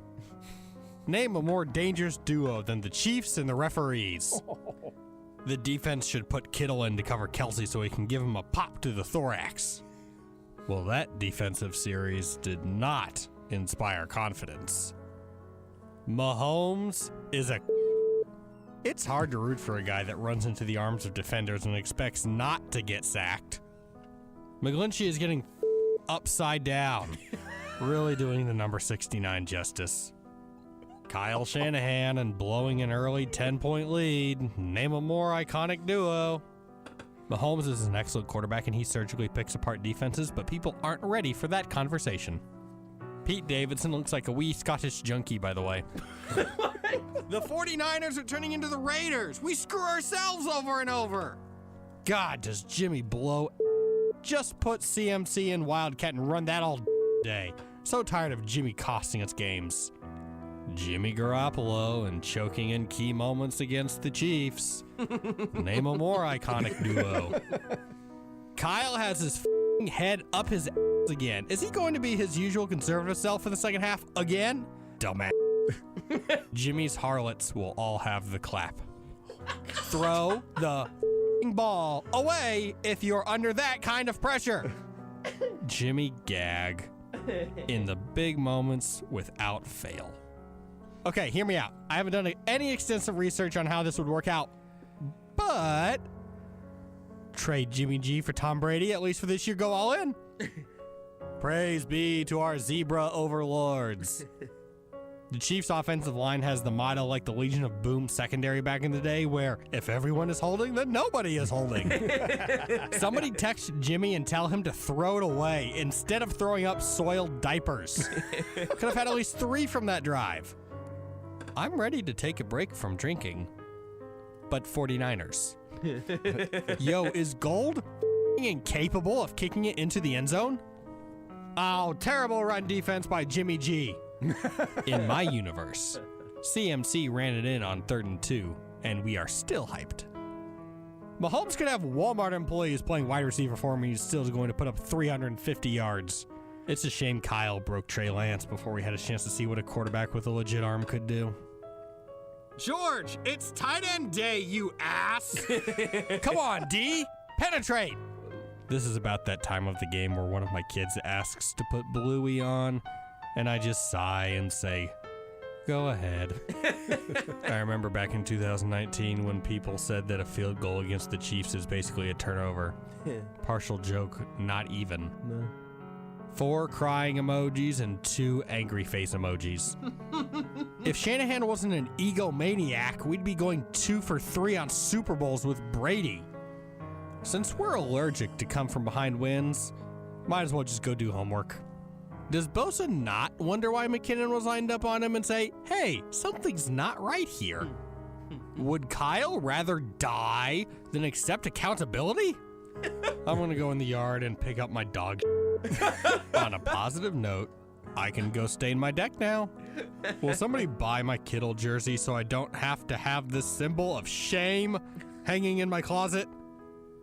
Good night, Jimmy G. Writers. See you next week when you defend his mediocrity. CMC regrets everything right now. Seahawks gonna have a better record than us in a rebuild year. It feels like my dog just died and my dog was named Defense. Comment. So, what's everyone having for dinner? Pot pie over here. Reply. Alcohol. Oh, look, it's the fan base imploding because we lost to the Chiefs. Am I jealous of Geno Smith right now? Oh, yes. With CMC joining this team, we should be unstoppable. Never mind. When will we see Kyle homeless on the street after the 49ers fire his butt? At least Kittle balled out on National Tight End Day. Knew it was over when we were up by 10. Andy is Shanny's daddy. Looks like, plays like, must be. So I guess I made the right decision to chirp off Shooms instead of watching this game, LOL. Huh, maybe we didn't need to move the entire draft for another running back. Hey, at least his dad knows the coach's dad, so that's pretty cool. Mahomes is the Niners' daddy straight up, hoping the Niners would want some revenge, but come out flat as hell 2 weeks in a row. Pathetic. And now, the runner-up. Kyle rips bong. I love the way our defense is playing. And now, the winner of things that 49ers fans said on Reddit. My D was more impressive than the 49ers today. And I have small...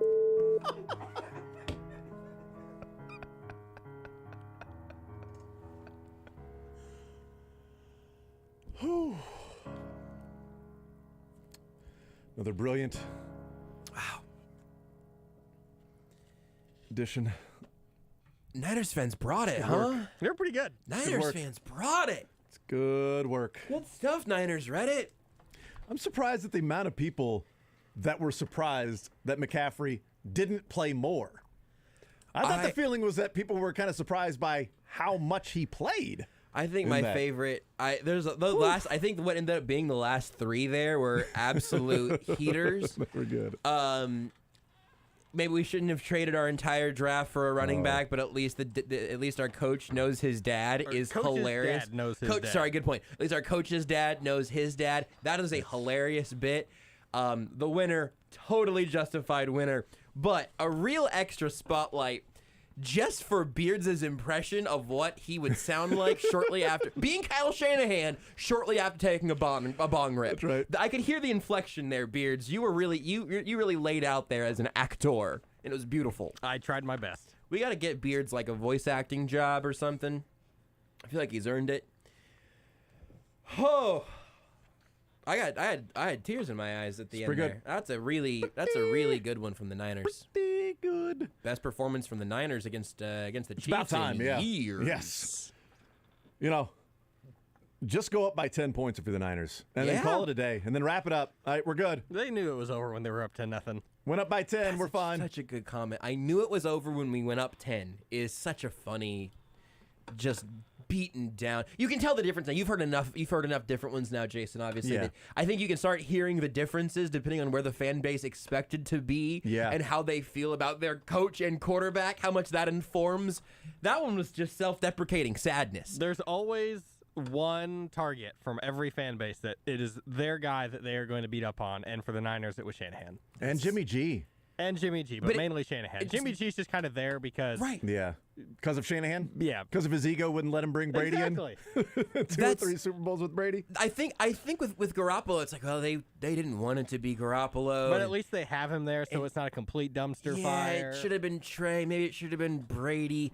But making fun of Jimmy Garoppolo at this point as a Niners fan must feel a little bit like bullying. Like you've been doing it you've been disappointed in him for years now. You've gotten your jokes off. This is Kyle Shanahan open season, though. And nobody thought that they were going to be back together this year. Right. Like that split, it was just a matter of figuring out who was moving where. Like it was, the split had happened. They had moved on. He wasn't getting the playbooks in training camp. Maybe that's the problem now. Right. Maybe he should have gotten the playbooks. I think he should know the plays, right? I mean, you don't really need to give him the playbook because... They gave McCaffrey one, and he just got here. He gave him one on the plane. McCaffrey had one digitally sent to him. Oh, good stuff. Yep. Good stuff by the Niners fans. Good stuff by you, Beards. Well executed all around. By the way, we never even really talked about McCaffrey's playing time in the game. We had a lot. Of 22 snaps and 10 touches. That was the over from where I would have said it by quite a bit. I mean, I think I said 15 and 8 or something. I put it at 13.5 and 8.5. Yeah. Because I figured if he was in the game, he'd probably touch it more often than not.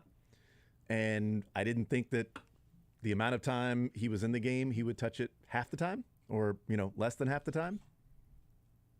Now you're just doing it on purpose. He is just back there just marking. I wasn't going to say anything this time.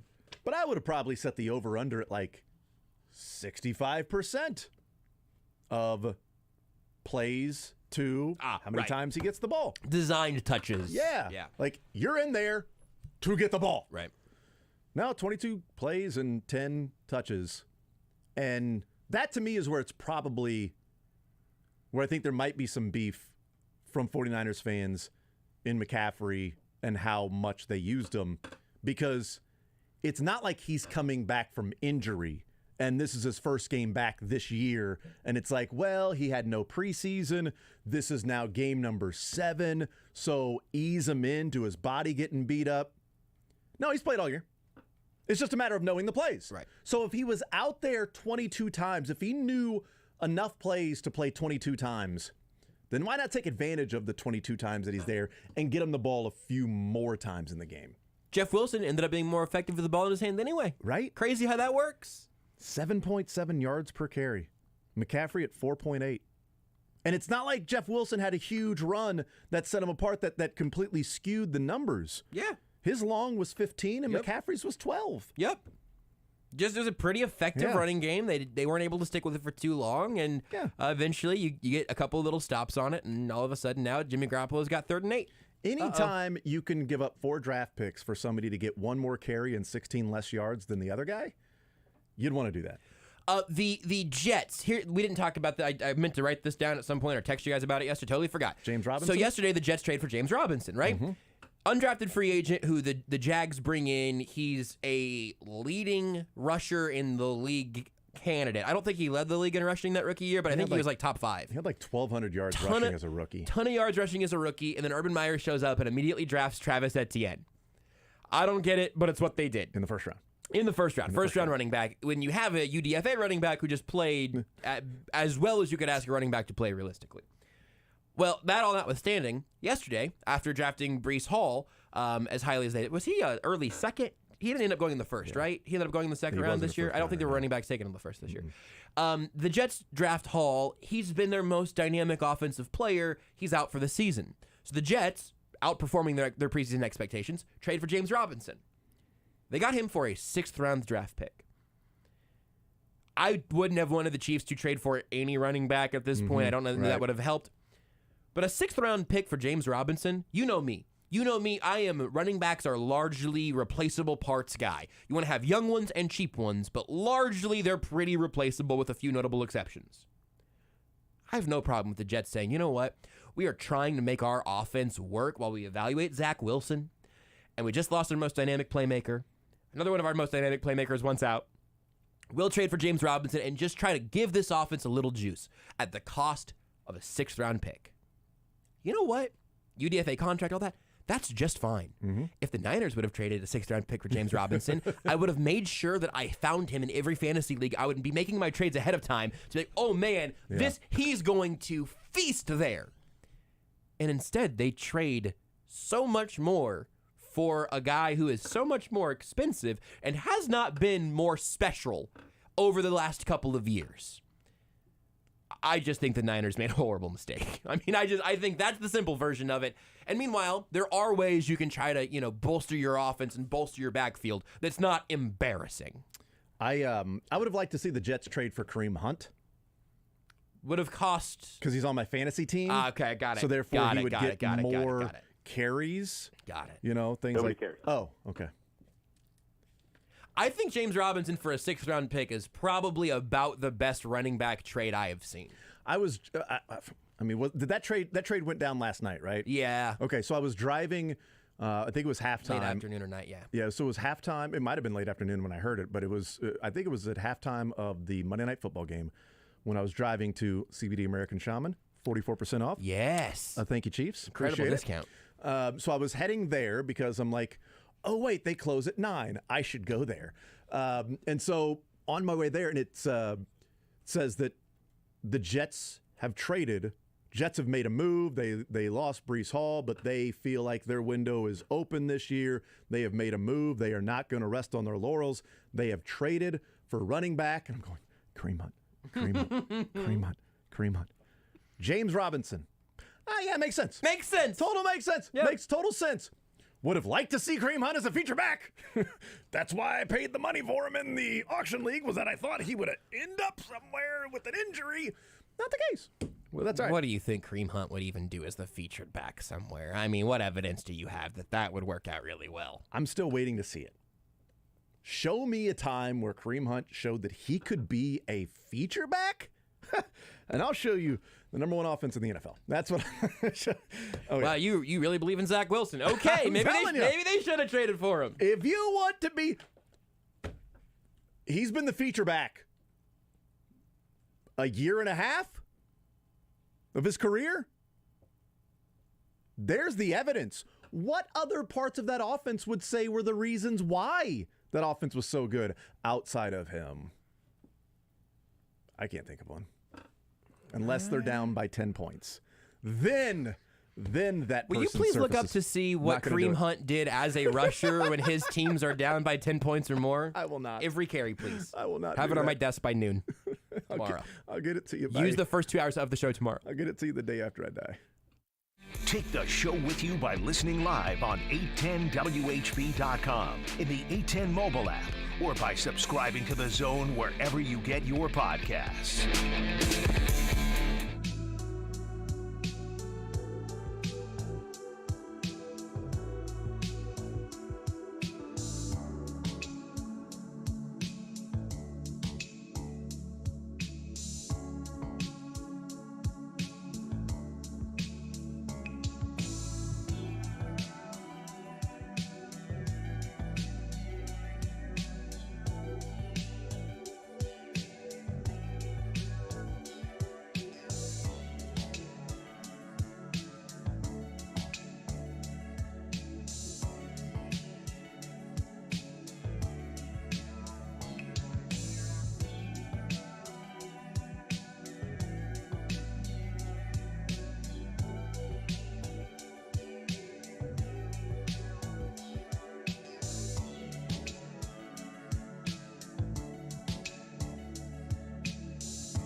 You're in the zone All right, welcome back here in the zone on ES. I did it. with Jason Anderson Right out of the gate. on Sports Radio 810 WHB.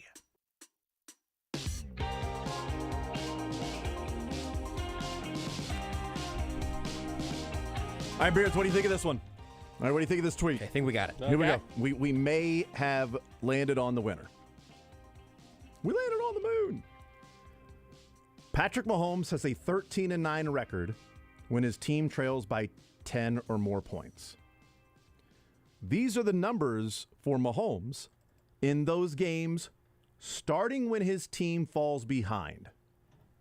It's 13.6 games worth of playing time. And then give the numbers. Does that make sense? Behind by 10. Read it. The first half of that one more time. Okay. Patrick Mahomes has a 13-9 record when his team trails by 10 or more points. These are the numbers for Mahomes in those games starting when his team trails by 10. Okay. Yeah.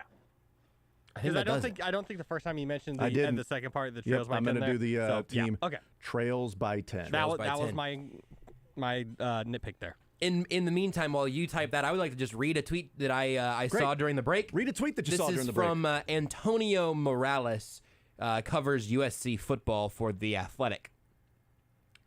Lincoln Riley revealed that linebacker Tuisivi Nomura sustained a compound fracture on a finger during a game earlier this season, didn't tell anyone, and played 3 more plays with the bone sticking out of his finger before telling anyone. Quote, tells you about his toughness and how much he wants to do well for this team, Riley said. It does. It does say a lot. It says too much, I would argue. It says too much that he played 3 plays with bone coming out of his finger. Historically, I choose to believe that ideally bone will stay inside of skin and muscle, etc. I prefer not to see the bones on the outside of the skin. I like that. That's a good life motto.